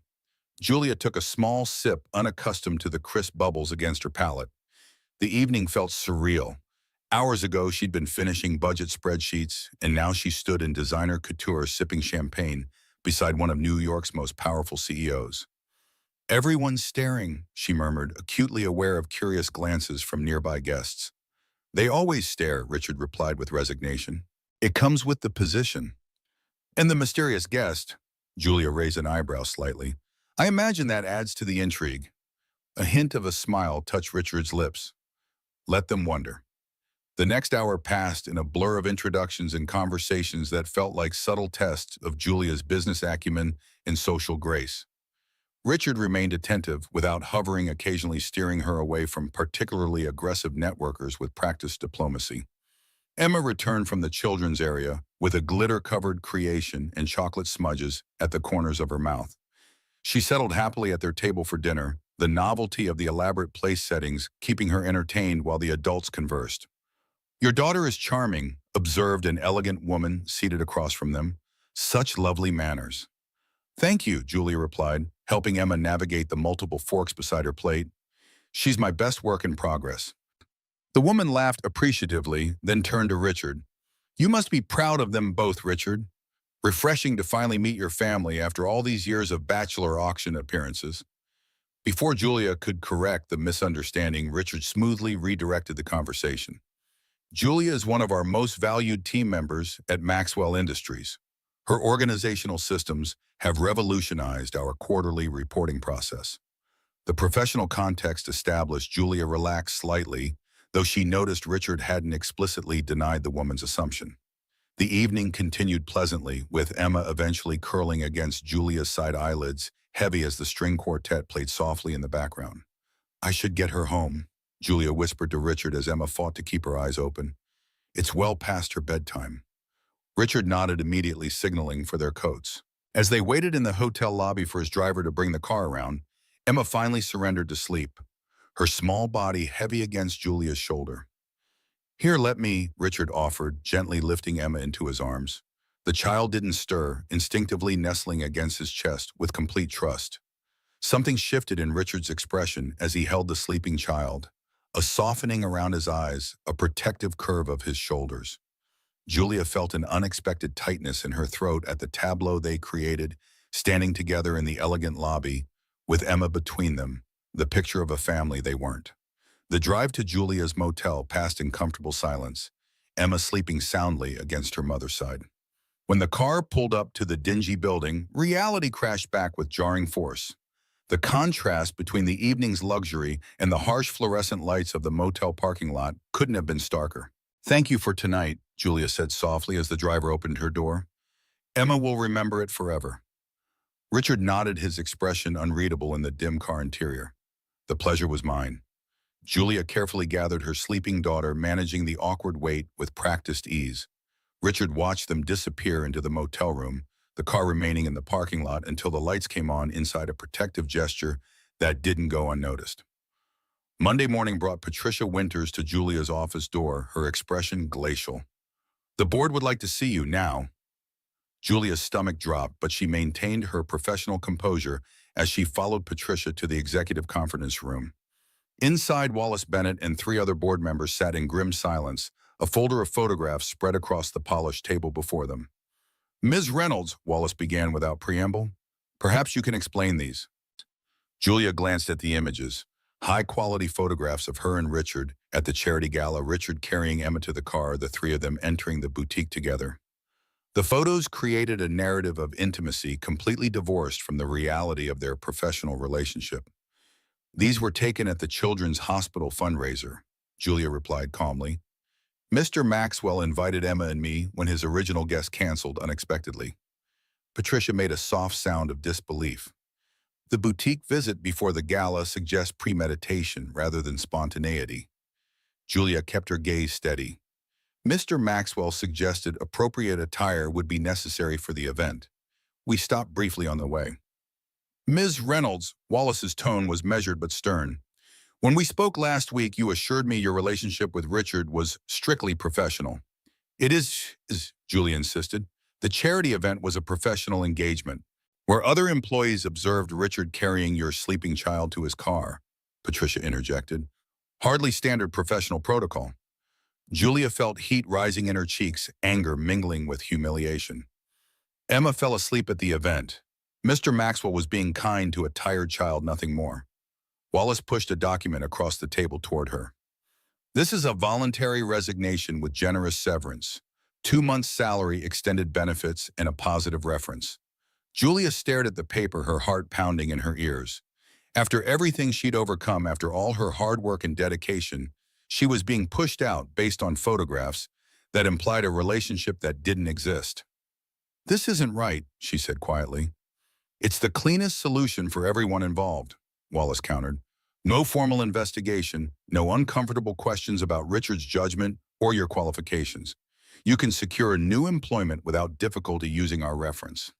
Patricia slid a pen toward Julia. "The board values discretion, Ms. Reynolds, as I'm sure you understand." Julia's fingers hovered over the document. 2 months' salary would secure an apartment, give her breathing room to find another position. Emma could remain in the daycare until the end of the month. The practical considerations weighed heavily against her sense of injustice. "May I have a moment to consider?" she asked, her voice steadier than she felt. Wallace nodded. "Of course, but the sooner this is resolved, the better for everyone concerned." As Julia reached for the pen, the conference room door opened. Richard Maxwell stood in the doorway, his expression shifting from surprise to comprehension as he took in the scene before him. His gaze moved from the photographs on the table to the resignation letter under Julia's hand, understanding dawning with swift clarity. "Richard," Wallace began, "this is a private HR matter." "Then open it," Richard interrupted, moving to Julia's side. "If there's nothing to hide." Patricia straightened in her chair. "We're handling a potential conflict of interest situation as required by company policy." Richard surveyed the photographs spread across the table. "I see, and company policy requires secret photography and ambush meetings without the CEO's knowledge." "The board has concerns about the appearance of impropriety," Wallace stated firmly. "Given your unusual interest in Ms. Reynolds' career and your recent public appearances together." Richard's jaw tightened almost imperceptibly. "I approved her promotion based on merit, ethics, and performance, as was my prerogative as CEO." Patricia cleared her throat. "There are still legitimate concerns about optics, Richard. The shareholders elected me to build this company based on recognizing talent and potential." Richard interrupted, his tone sharpening. "Questioning Julia's integrity means questioning mine." Silence fell over the room as the implications of his statement are registered. Richard turned to Julia, his expression softening slightly. "You don't need to sign that. You've done nothing wrong." Julia looked up at him, torn between gratitude for his defense and concern that he was only making the situation worse. Before she could respond, Wallace spoke again. "Richard, we should discuss this privately." "No." Richard's response was immediate and firm. "No more private discussions about employees without their presence. No more photographs taken without consent. No more assumption of impropriety without evidence." He turned back to Julia. "You're dismissed, Ms. Reynolds. From this meeting, not this company." Julia gathered her composure, rising from her chair with quiet dignity. Thank you, she said simply, unsure whether she was thanking Richard for his intervention or the board for her continued employment. You've earned it, Richard replied, his gaze holding hers for a moment before she turned to leave. As Julia walked out of the conference room, murmurs erupted behind her. The hallway seemed impossibly long, curious faces turning to watch her passage. By the time she reached her office, her hands were trembling with delayed reaction to the confrontation. Susan appeared in her doorway minutes later, concern evident in her expression. Are you okay? People are saying Maxwell just faced down the entire board for you. Not for me, Julia corrected automatically. For proper procedure. For fairness. Susan's skeptical expression suggested she believed otherwise, but she didn't argue. Well, whatever his reasons, Patricia looks like she swallowed a lemon, and Wallace Bennett just stormed out of the building. Something major just happened up there. Julia spent the remainder of the day in focused work, deliberately avoiding the executive hallway and the inevitable gossip circulating throughout the building. When she collected Emma from daycare, the little girl presented her with a new origami creation, a complex star she'd learned that day. For good luck, Mommy, Emma declared, placing it carefully in Julia's hand. Ms. Becky says stars guide us home when we're lost. The innocent wisdom of her daughter's words lodged in Julia's chest as they rode the bus back to the motel. For the next 3 days, Julia maintained careful distance from the executive floor, taking early lunches and staying late to avoid potential encounters with Richard.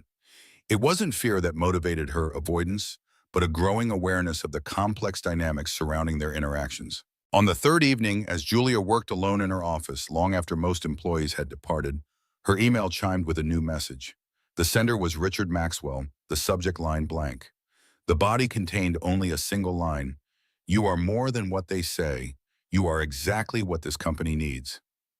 Don't disappear on me.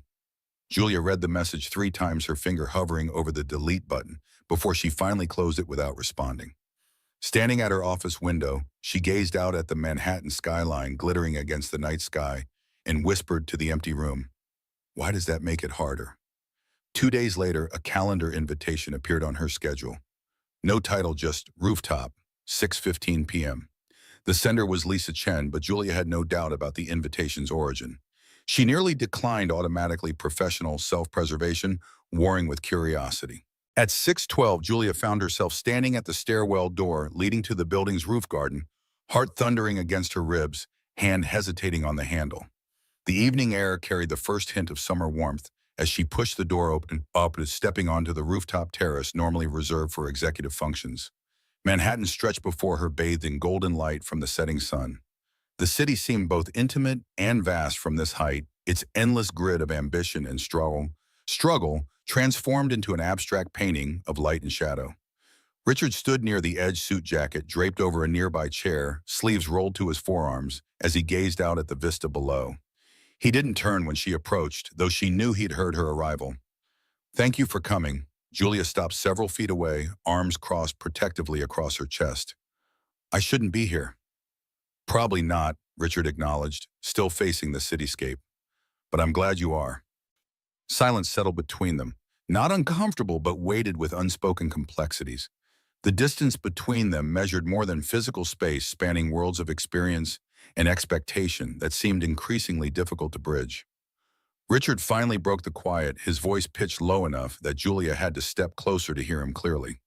When I was 12, my little sister died in a fire. The unexpected confession caught Julia off guard. She remained silent, instinctively understanding that he needed to speak without interruption. She was 7, he continued, eyes fixed on the horizon. I was supposed to watch her that night. I was angry at my parents, snuck out to meet a friend. 15 minutes, that's all I was gone. His profile was etched against the darkening sky, jaw tight with remembered anguish. She'd made a pillow fort in the living room, knocked over a lamp. The fire spread faster than anyone expected. Julia's breath caught and his pieces clicked into place. His immediate connection with Emma, the burn scar on his wrist, his unexpected compassion for a struggling single mother.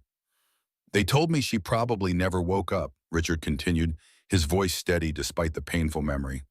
I've built 100 things since then, but I never stopped trying to build something that would make me feel worthy of still being here. Julia moved closer, an instinct overriding caution. You don't owe anyone redemption, Richard. He looked at her, then eyes red-rimmed but dry. I know that, but it doesn't stop the needing. The simple honesty of his response struck deeper than elaborate justification could have. Richard Maxwell, with all his power and wealth, remained haunted by the same fundamental human need that drove Julia, the desire to believe one's existence mattered, that one's actions could create meaning from tragedy. Richard's voice dropped lower, the words seemingly difficult to form. When I saw you holding your daughter standing there while everyone judged you and still showing up with your head high, I remembered what this was all supposed to be about. He turned to face her fully professional masks discarded in this private moment above the city. You saved someone, Julia. Not just your daughter, not just yourself. He stepped forward, the last of the setting sun, illuminating his features with unusual vulnerability. You reminded me why I started this company, why it has to matter. Julia felt tears gathering but refused to let them fall. She stood straighter, allowing her protective posture to soften. Without analyzing the impulse, she stepped forward and reached for his hand. His fingers wrapped around hers. Warm, solid, steady. Neither spoke. They didn't need to. For the first time, both felt the quiet hum of something neither had known how to name, the profound relief of not being alone. The city roared below them, but it felt distant and unimportant. Up here, there were no job titles, no rumors, no mistakes too big to heal. Just two people, both broken, both brave enough to stay. 6 months had passed since the night on the rooftop, transforming both Julia's professional landscape and personal life. The New Beginnings initiative now occupied its own floor at Maxwell Industries, a testament to the program's unexpected success. What had begun as a corporate social responsibility project had evolved into a cornerstone of the company's identity and recruitment strategy. Julia surveyed the open workspace from her glass-walled office, watching her team of 8 collaborating on the program's West Coast expansion. The space vibrated with purpose. Mothers returning from maternity leave, working flexible schedules, fathers utilizing the emergency childcare center when schools closed unexpectedly, single parents finding community in monthly networking events. Each policy implemented, each success story documented, validated the vision she'd carefully nurtured. Director Reynolds, her assistant, appeared at the doorway. The quarterly report is ready for your review, and Ms. Chen asked if you could join the executive meeting at 2. Julia nodded, checking her watch. She had just enough time to review the numbers before heading upstairs. The title still felt strange sometimes, Director of Family Initiatives. 6 months ago, she'd been coordinating projects. Now she managed a department with its own budget and strategic objectives. She hadn't seen Richard in nearly 3 weeks. Their paths rarely crossed professionally now that she reported to the COO rather than directly to him, a boundary she'd insisted upon. When they did interact at company functions, they maintained professional courtesy that revealed nothing of their rooftop conversation or the night she'd sought refuge in his penthouse during the storm. The conditions she'd established for accepting the position had proven wise. By creating organizational distance between them, she'd silenced most of the corporate whispers and proven her value through measurable results rather than perceived favoritism. The program's success spoke for itself. Employee retention up 22%, recruitment costs down, workplace satisfaction, metrics reaching new highs. Yet sometimes in quiet moments like this, Julia found herself remembering the gentleness in Richard's expression as he'd made pancakes for Emma, or the vulnerable honesty when he'd spoken of his sister. Those memories belonged to a different version of their relationship, one carefully set aside in favor of professional achievement and reputation protection. The executive meeting proceeded with typical efficiency, department heads delivering updates while the senior leadership team asked targeted questions.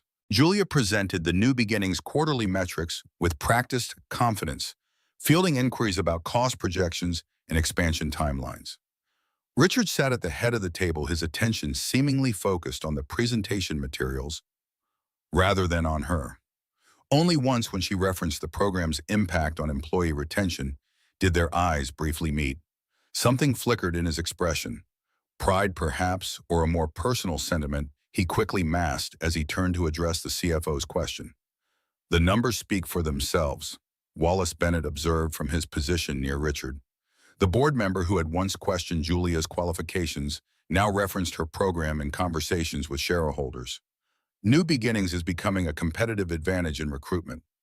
Credit goes to Director Reynolds and her team. Richard replied, his tone professionally neutral. They've transformed a concept into a corporate asset. Julia accepted the acknowledgement with a measured nod, ignoring the familiar tightness in her chest whenever he referred to her by her title rather than her name. This was the relationship they had agreed upon. Colleagues with mutual respect, nothing more. As the meeting concluded, Julia gathered her materials, preparing to return to her department. Richard approached as other executives filtered out of the conference room. The West Coast implementation looks promising, he observed, maintaining a professional distance. Any concerns about the timeline? Nothing significant. Julia kept her tone equally professional.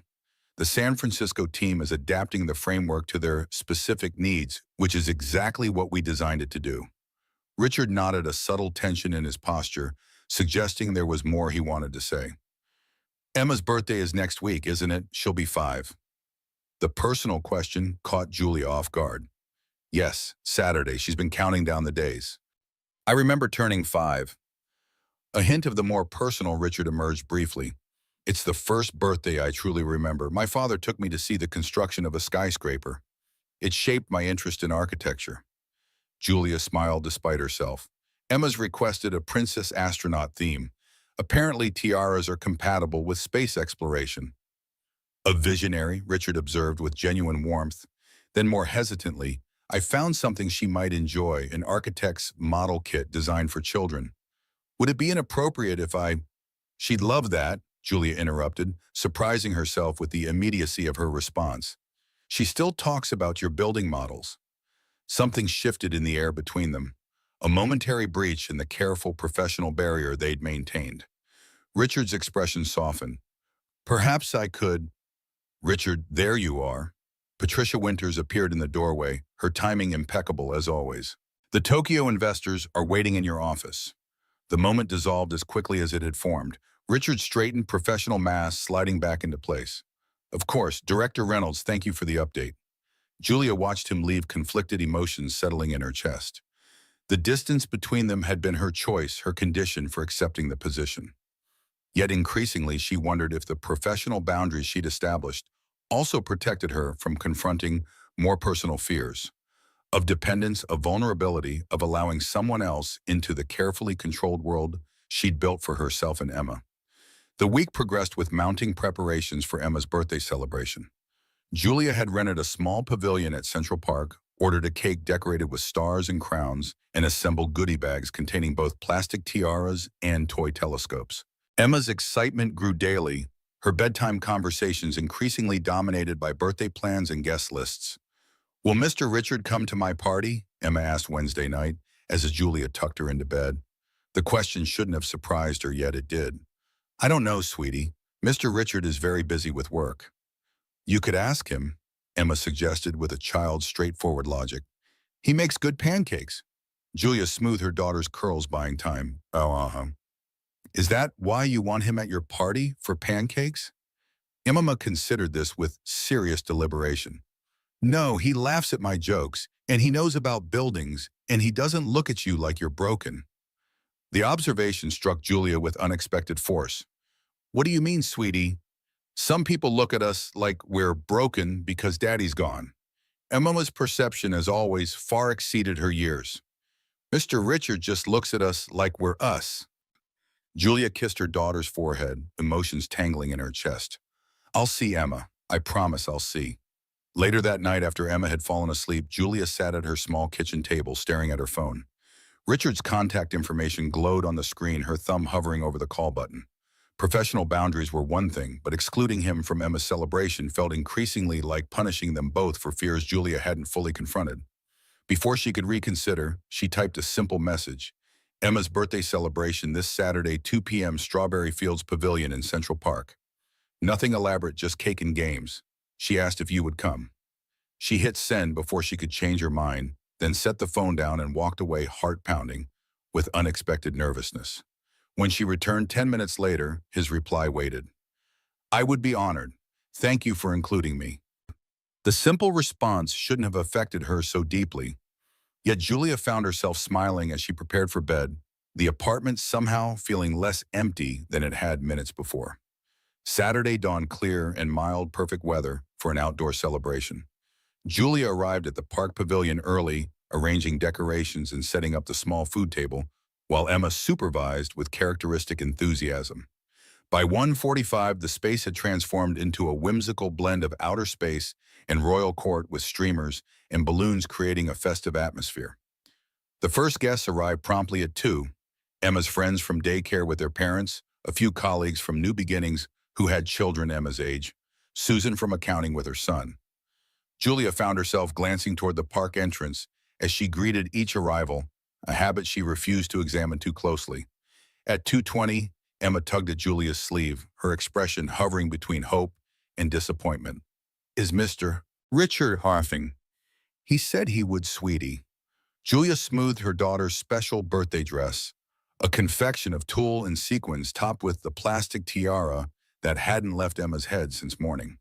Sometimes adults get busy with work. Let's start the games, okay? Emma nodded with the resilience children somehow managed quickly, distracted by the promise of activities. Julia organized a cosmic scavenger hunt, sending children searching for moon rocks and alien artifacts hidden throughout the pavilion area. As she helped a younger child locate a hidden star sticker movement at the park entrance, caught Julia's eye. Richard approached carrying a large wrapped package and looking distinctly out of place among the casual weekend park goers in his tailored slacks and button-down shirt, though he'd foregone his usual suit jacket. Emma spotted him simultaneously abandoning her scavenger hunt with a squeal of delight. Mr. Richard, you came. She raced across the grass tiara, tilting precariously as she launched herself toward him. Richard set the package down just in time to catch her enthusiastic greeting, his usually composed expression transforming with genuine pleasure. Hello, birthday princess. He knelt to her level as she regained her footing. Or should I say, astronaut commander. Both, Emma declared, straightening her tiara with dignity before grabbing his hand. Come see my cake. It has stars and a castle. Julia watched as Emma pulled Richard toward the celebration, introducing him to her friends with the unself-conscious pride of childhood. Something tightened in her chest at the sight. Not anxiety or concern, but a more complex emotion she wasn't ready to name. So that's him. Susan materialized beside Julia, following her gaze. The mysterious Mr. Maxwell who faced down the board for you? Julia shifted uncomfortably. It's not like that. We're colleagues. He's been kind to Emma. Susan's skepticism was evident. Most CEOs regularly attend their employees' children's birthday parties. Totally normal colleague behavior. Before Julia could respond, Emma appeared before them, still clutching Richard's hand. Mommy, can Mr. Richard help with the spacecraft building? He knows about architecture. The planned activity, constructing spaceships from cardboard boxes and art supplies, suddenly seemed perfect for Richard's unexpected talents. Julia nodded, smiling despite herself at Emma's transparent matchmaking efforts. If Mr. Richard doesn't mind getting glitter on his clothes. Richard's answering smile held unexpected warmth. I believe that's a standard risk of birthday celebrations. The next hour passed in a blur of children's laughter, cake, and present opening chaos. Julia found herself repeatedly drawn to the sight of Richard helping small groups of children construct elaborate cardboard spacecraft, his usual corporate authority channeled into patient explanations of structural stability modified for 5-year-old comprehension. This is the best birthday of ever, Emma declared as she opened Richard's gift, the promised architect's model kit along with a child-sized telescope that earned gasps of admiration from her friends.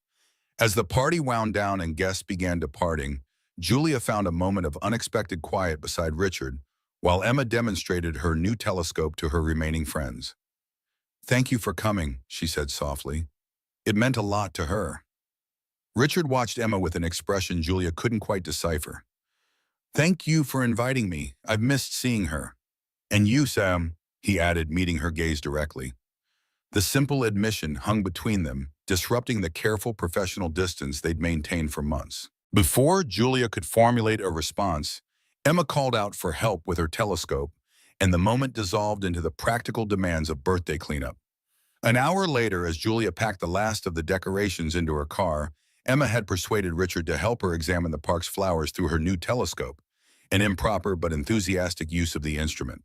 The late afternoon sunlight caught them in profile, their heads bent together in concentration expressions, equally serious despite the 30-year age difference. "Can Mr. Richard come over tomorrow?" Emma asked as they drove home, the back seat overflowing with presents and deflating balloons. "He said telescopes work better at night for seeing stars." Julia glanced at her daughter in the rearview mirror. "Mr. Richard is very busy, Emma, and we should let him enjoy his Sunday." "He said he wasn't busy," Emma countered with unanswerable child logic. "He said Sundays are sometimes too quiet." The comment, undoubtedly innocent from Richard's perspective, revealed a glimpse of loneliness that resonated uncomfortably with Julia's own experience. She remembered his immaculate penthouse designed for entertaining, yet occupied by a solitary figure. She thought of her own quiet evenings after Emma's bedtime, the apartment peaceful but sometimes too silent. "We'll see," she answered noncommittously, though the seed of an idea had already taken root. That evening, after Emma had finally surrendered to sleep amid her new presence, Julia found herself once again staring at her phone. The message she eventually sent was simple. "Emma would like to properly test her telescope tomorrow evening if you're free. Nothing elaborate, just hot chocolate on our building's roof around 8. The forecast promises clear skies." His response arrived moments later. "I'll bring marshmallows." The simple exchange left Julia with an unexpected lightness as she prepared for bed. Tomorrow would just be a friendly evening, two adults helping a child explore her new interest. Nothing more complicated than that. Sunday evening arrived with perfect astronomy conditions, clear skies, minimal city light pollution for Manhattan, and surprisingly comfortable temperatures for early spring. Julia prepared hot chocolate while Emma bounced between windows, checking the darkening sky with mounting excitement. "Is it time yet? Can we go to the roof now? Will Mr. Richard remember the marshmallows?" Julia laughed, her daughter's enthusiasm contagious. "Yes, almost, and I'm sure he will. Let's get your jacket." The building's rooftop was modest compared to Maxwell Industries' elaborate garden terrace, but its unfinished charm offered clear views of the city skyline, and more importantly, tonight patches of visible sky between surrounding buildings. Julia had arranged a small seating area with folding chairs and a card table, battery-powered lanterns, providing gentle illumination. Richard arrived precisely at 8, carrying not only promised marshmallows, but also an astronomical chart designed for beginners and a guidebook to the night sky written for children. "I thought these might be useful," he explained as Emma examined the materials with reverent fingers. "The book shows what constellations should be visible this time of year." The next hour passed in comfortable collaboration as they helped Emma locate celestial objects. Richard's knowledge of basic astronomy surprising Julia until he explained his father had been an amateur stargazer. He believed that understanding our place in the universe provided important perspective for business decisions. Richard recalled helping Emma adjust her telescope's focus. Cosmic humility, he called it. "Is that why you became a builder?" Emma asked, eyes still pressed to the telescope. "To make tall buildings closer to the stars." The innocent question elicited a genuine laugh from Richard. "I never thought of it that way, but perhaps you are right."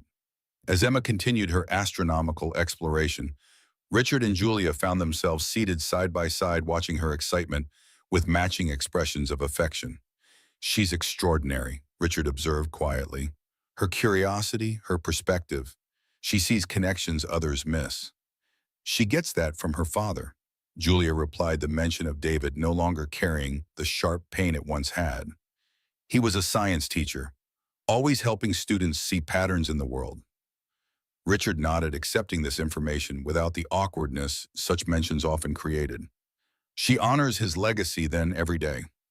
The simple acknowledgement, recognizing David's continued presence in Emma's life rather than trying to erase or avoid it, touched Julia deeply. They sat in comfortable silence, watching Emma methodically work through her star chart. "I've missed this," Richard said, finally, his voice low enough that Emma couldn't hear. "Not just Emma, though, certainly her, but this.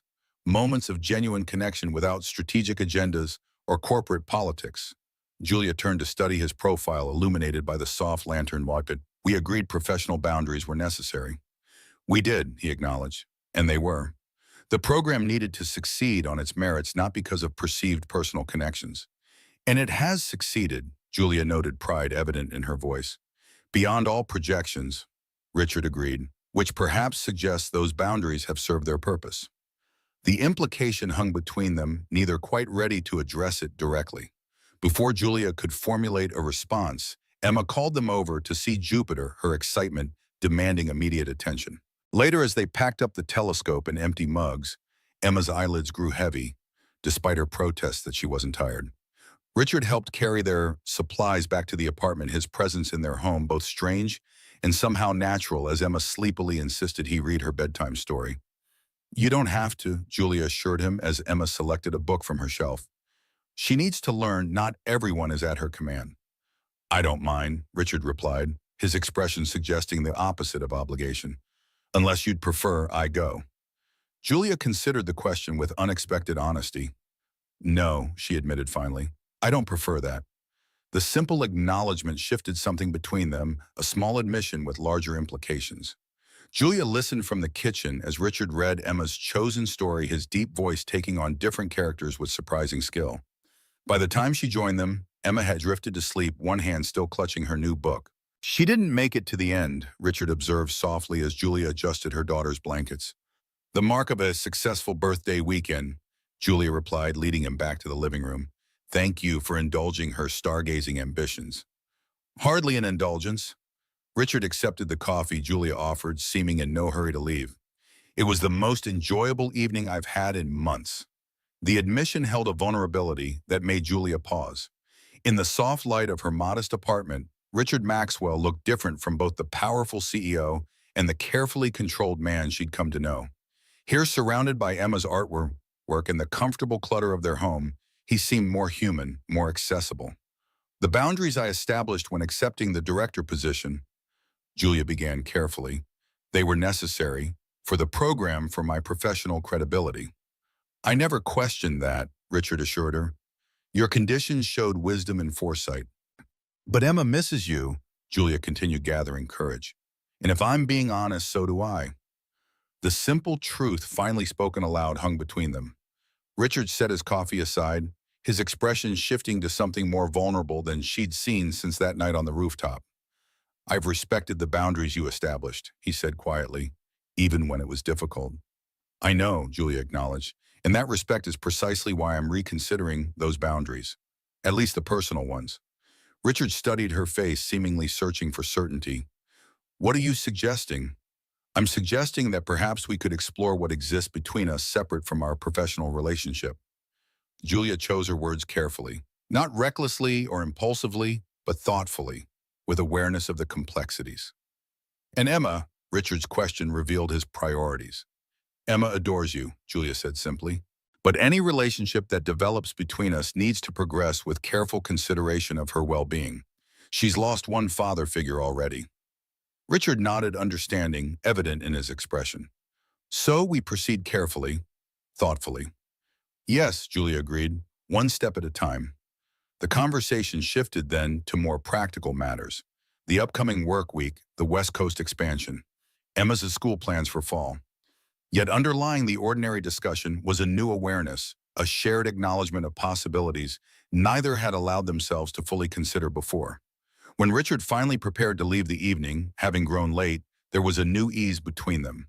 Not the charged tension of possibility, but the comfortable recognition of mutual understanding. "Thank you," he said at the door, "for the stargazing, for the conversation, for reconsidering." Julia smiled, the expression reaching her eyes in a way it rarely did at the office. "Thank Emma. She's apparently appointed herself matchmaker." Richard's laugh held genuine delight. "A career option to consider alongside Princess Astronaut and Architect." The humor, the shared reference to Emma's ever-expanding ambitions, created a moment of perfect connection between them. Richard hesitated, then leaned forward, slowly, giving Julia time to step back if she chose. Instead, she moved closer, allowing him to press a gentle kiss to her cheek, a gesture both modest and meaningful. "Good night, Julia," he said quietly, the use of her first name after months of formal titles underscoring the shift in their relationship. "Good night, Richard," she replied, watching him walk toward the elevator before closing her door. Inside, Julia leaned against the doorframe, unexpected emotion washing through her. For 2 years since David's death, she'd focused entirely on survival, physical, financial, emotional. The possibility of something beyond basic security of connection that enriched rather than endangered that security felt both terrifying and exhilarating. The next 2 months unfolded in a careful dance of gradually increasing personal connection alongside maintained professional boundaries. Richard joined them for weekend outings to museums and parks. Sunday evening stargazing became a regular tradition, and Emma's delight in his presence grew with each interaction.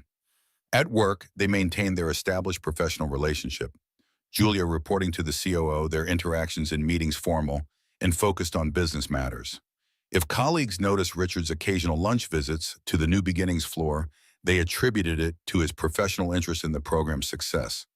On a warm Saturday in late spring, Julia watched from a park bench as Richard helped Emma navigate the monkey bars, his patient encouragement matched by her determined persistence. The sight triggered an unexpected realization. She was no longer guarding against happiness, but actively embracing it. "She's fearless," Richard observed, joining Julia on the bench after Emma raced off to the slide. "3 failed attempts, and she's still determined to conquer the entire course." "She gets that from her father, too," Julia replied, the comparison no longer painful to voice. David never accepted limitations, for himself or his students. Richard nodded, his hand finding hers on the bench between them, a small gesture of connection they'd gradually allowed themselves in recent weeks. "I wish I could have known him." The sentiment, expressed with genuine regret rather than jealousy or discomfort, touched Julia deeply. "He would have liked you," she said with sudden certainty. "Your integrity, your kindness to Emma, those would have mattered to him." "I'm not trying to replace him," Richard said, carefully watching Emma tackle the slide with characteristic enthusiasm. "For either of you." "I know," Julia squeezed his hand gently. "That's why this works. You're not trying to erase our past or fix what was broken. You're just present with us now." The simple truth settled between them, comfortable and profound. They sat in companionable silence, watching Emma conquer the playground with determined joy. The future remained unwritten, complex in its possibilities, but the present moment held a completeness Julia hadn't experienced in years. 2 weeks later, Julia stood at the podium during Maxwell Industries' annual shareholders meeting, presenting the first full year of New Beginnings data to an audience of investors and board members. The program had exceeded every metric, its success story becoming central to the company's public narrative. New Beginnings began as a corporate initiative, Julia concluded her presentation, but its true impact is measured in individual stories. The single father who no longer misses his son's baseball games because of flexible scheduling. The new mother who returned to her career without sacrificing her child's well-being. The parents who found community through our networking events. She glanced toward the front row where Richard sat beside Wallace Bennett. His expression held professional pride tinged with something more personal, an understanding of the journey that had brought them to this moment. This program succeeds because it recognizes a fundamental truth: professional achievement and personal fulfillment aren't competing priorities, but complementary strengths. When we acknowledge employees as whole people with lives beyond our walls, we don't diminish their professional contribution. We enhance it. Through the applause that followed felt like validation of more than just the program's success. As investors and board members approached with questions and congratulations, Julia felt Richard's presence nearby, professionally appropriate, yet personally significant. Later that evening, after the corporate formalities had concluded, Julia found Richard waiting by her office door as she gathered her things. Emma was spending the night with a friend from daycare, giving Julia rare personal time. "You were extraordinary today," Richard said as they walked toward the elevator. The shareholders were impressed. "The program's results are impressive," Julia corrected modestly. "I just presented them effectively." Richard shook his head slightly as they entered the elevator. "You built something remarkable, Julia. Something that's changing lives." The simple acknowledgement, free from corporate politics or strategic positioning, touched her deeply. As the elevator descended, Julia made a decision she'd been considering for weeks. "Would you like to have dinner?" she asked, the invitation holding more significance than the casual words suggested. "Just us." Richard studied her face, understanding the shift this represented. "I'd like that very much." They chose a small restaurant far from the corporate district, a place unlikely to be frequented by Maxwell Industries employees. Over candlelight and unhurried conversation, they gradually shed the professional personas that define their weekday interactions. Emma asked me something interesting yesterday, Julia mentioned, as they shared dessert. She wanted to know if you were my boyfriend. Richard's expression registered surprise followed by amusement. A remarkably direct inquiry. What did you tell her? That relationships between adults are more complicated than playground terms like boyfriend can capture. Julia smiled at the memory. She informed me that seemed unnecessarily complex and I should just ask you. Wise counsel. Richard observed his expression softening. What would you like to ask me? Julia considered the question, appreciating his willingness to follow her lead. I suppose I'd like to know where you see this going, this relationship we've been carefully building. Richard set his fork down, giving the question the serious consideration it deserved. I see possibilities I hadn't allowed myself to consider for a very long time. I see connection that enriches rather than complicates. I see a future where shared joy multiplies and shared burdens divide. He reached across the table, taking her hand in his. But most importantly, I see us continuing exactly as we have been, moving forward thoughtfully with Emma's well-being and your independence equally protected and valued. The answer, both profound and practical, embodied everything that had drawn her to him. Emma would say that sounds like a boyfriend to her, Julia observed with a smile. Emma has remarkable insight for a 5-year-old, Richard replied, returning her smile, though I confess I'd prefer a term with slightly more dignity. Partner, Julia suggested. Companion, significant other. How about simply yours? Richard's expression held no artifice, just quiet sincerity. In whatever capacity you choose for however long you'll have Moana, the simple declaration touched Julia more deeply than elaborate promises or grand gestures could have. I think I'd like that, she said softly. Being yours, having you be ours. Later, as they walked along the riverfront beneath a star-filled sky, Julia felt Richard's arm around her shoulders, a gesture that felt both novel and somehow familiar, as though they'd been moving toward this moment since that first rainy morning in the Maxwell Industries lobby. Emma wants to visit the planetarium next weekend, she mentioned as they paused to watch a boat passing on the river. She's convinced there's a superior telescope there that will finally allow her to see aliens. Richard laughed, the sound relaxed and genuine. We should probably prepare her for disappointment on the alien front, though the planetarium does have excellent educational programs. The natural inclusion of himself in their weekend plans registered with Julia. It felt right, not an intrusion or replacement of what she'd built with Emma, but an addition that enhanced rather than diminished. I love you, she said quietly, the words emerging with unexpected ease. She hadn't planned to say them tonight, hadn't consciously acknowledged their truth until this moment, yet they felt perfectly timed. Richard turned to face her surprise, giving way to profound emotion. I love you too, he replied, his voice holding the certainty of someone who had considered these words carefully before speaking them. Both of you. The inclusion of Emma in his declaration confirmed what Julia already knew. His heart had expanded to include them both not as obligations or responsibilities, but as essential parts of his life. When he kissed her, it held none of the hesitation of their earlier cheek kiss. This was the meeting of equals who had chosen each other deliberately, with full awareness of complexities and challenges ahead. When they parted, Julia felt something settle within her. Not the nervous flutter of new romance, but the steady certainty of genuine connection. When does Emma return tomorrow? Richard asked as they continued their walk, hands naturally entwined. Around noon, Julia replied. Her friend's mother is bringing her home after brunch. Richard nodded thoughtfully. Perhaps we could meet you both at the apartment. I thought we might visit that science exhibition at the Children's Museum she's been mentioning. The easy inclusion of Emma in his plans, the natural way he considered their family unit, reinforced Julia's certainty that they were moving in the right direction. She'd love that, Julia agreed, and so would I. As they walked back toward the restaurant where Richard's driver waited, Manhattan's skyline stretched before them, a constellation of human connections spread across the city grid. For the first time since David's death, Julia allowed herself to embrace not just the idea of survival, but of genuine thriving. Tomorrow would bring new challenges, new complexities to navigate as they balanced personal connection with professional boundaries. But tonight, with Richard's hand warm in hers and stars visible between the city's towers, Julia felt something she'd almost forgotten.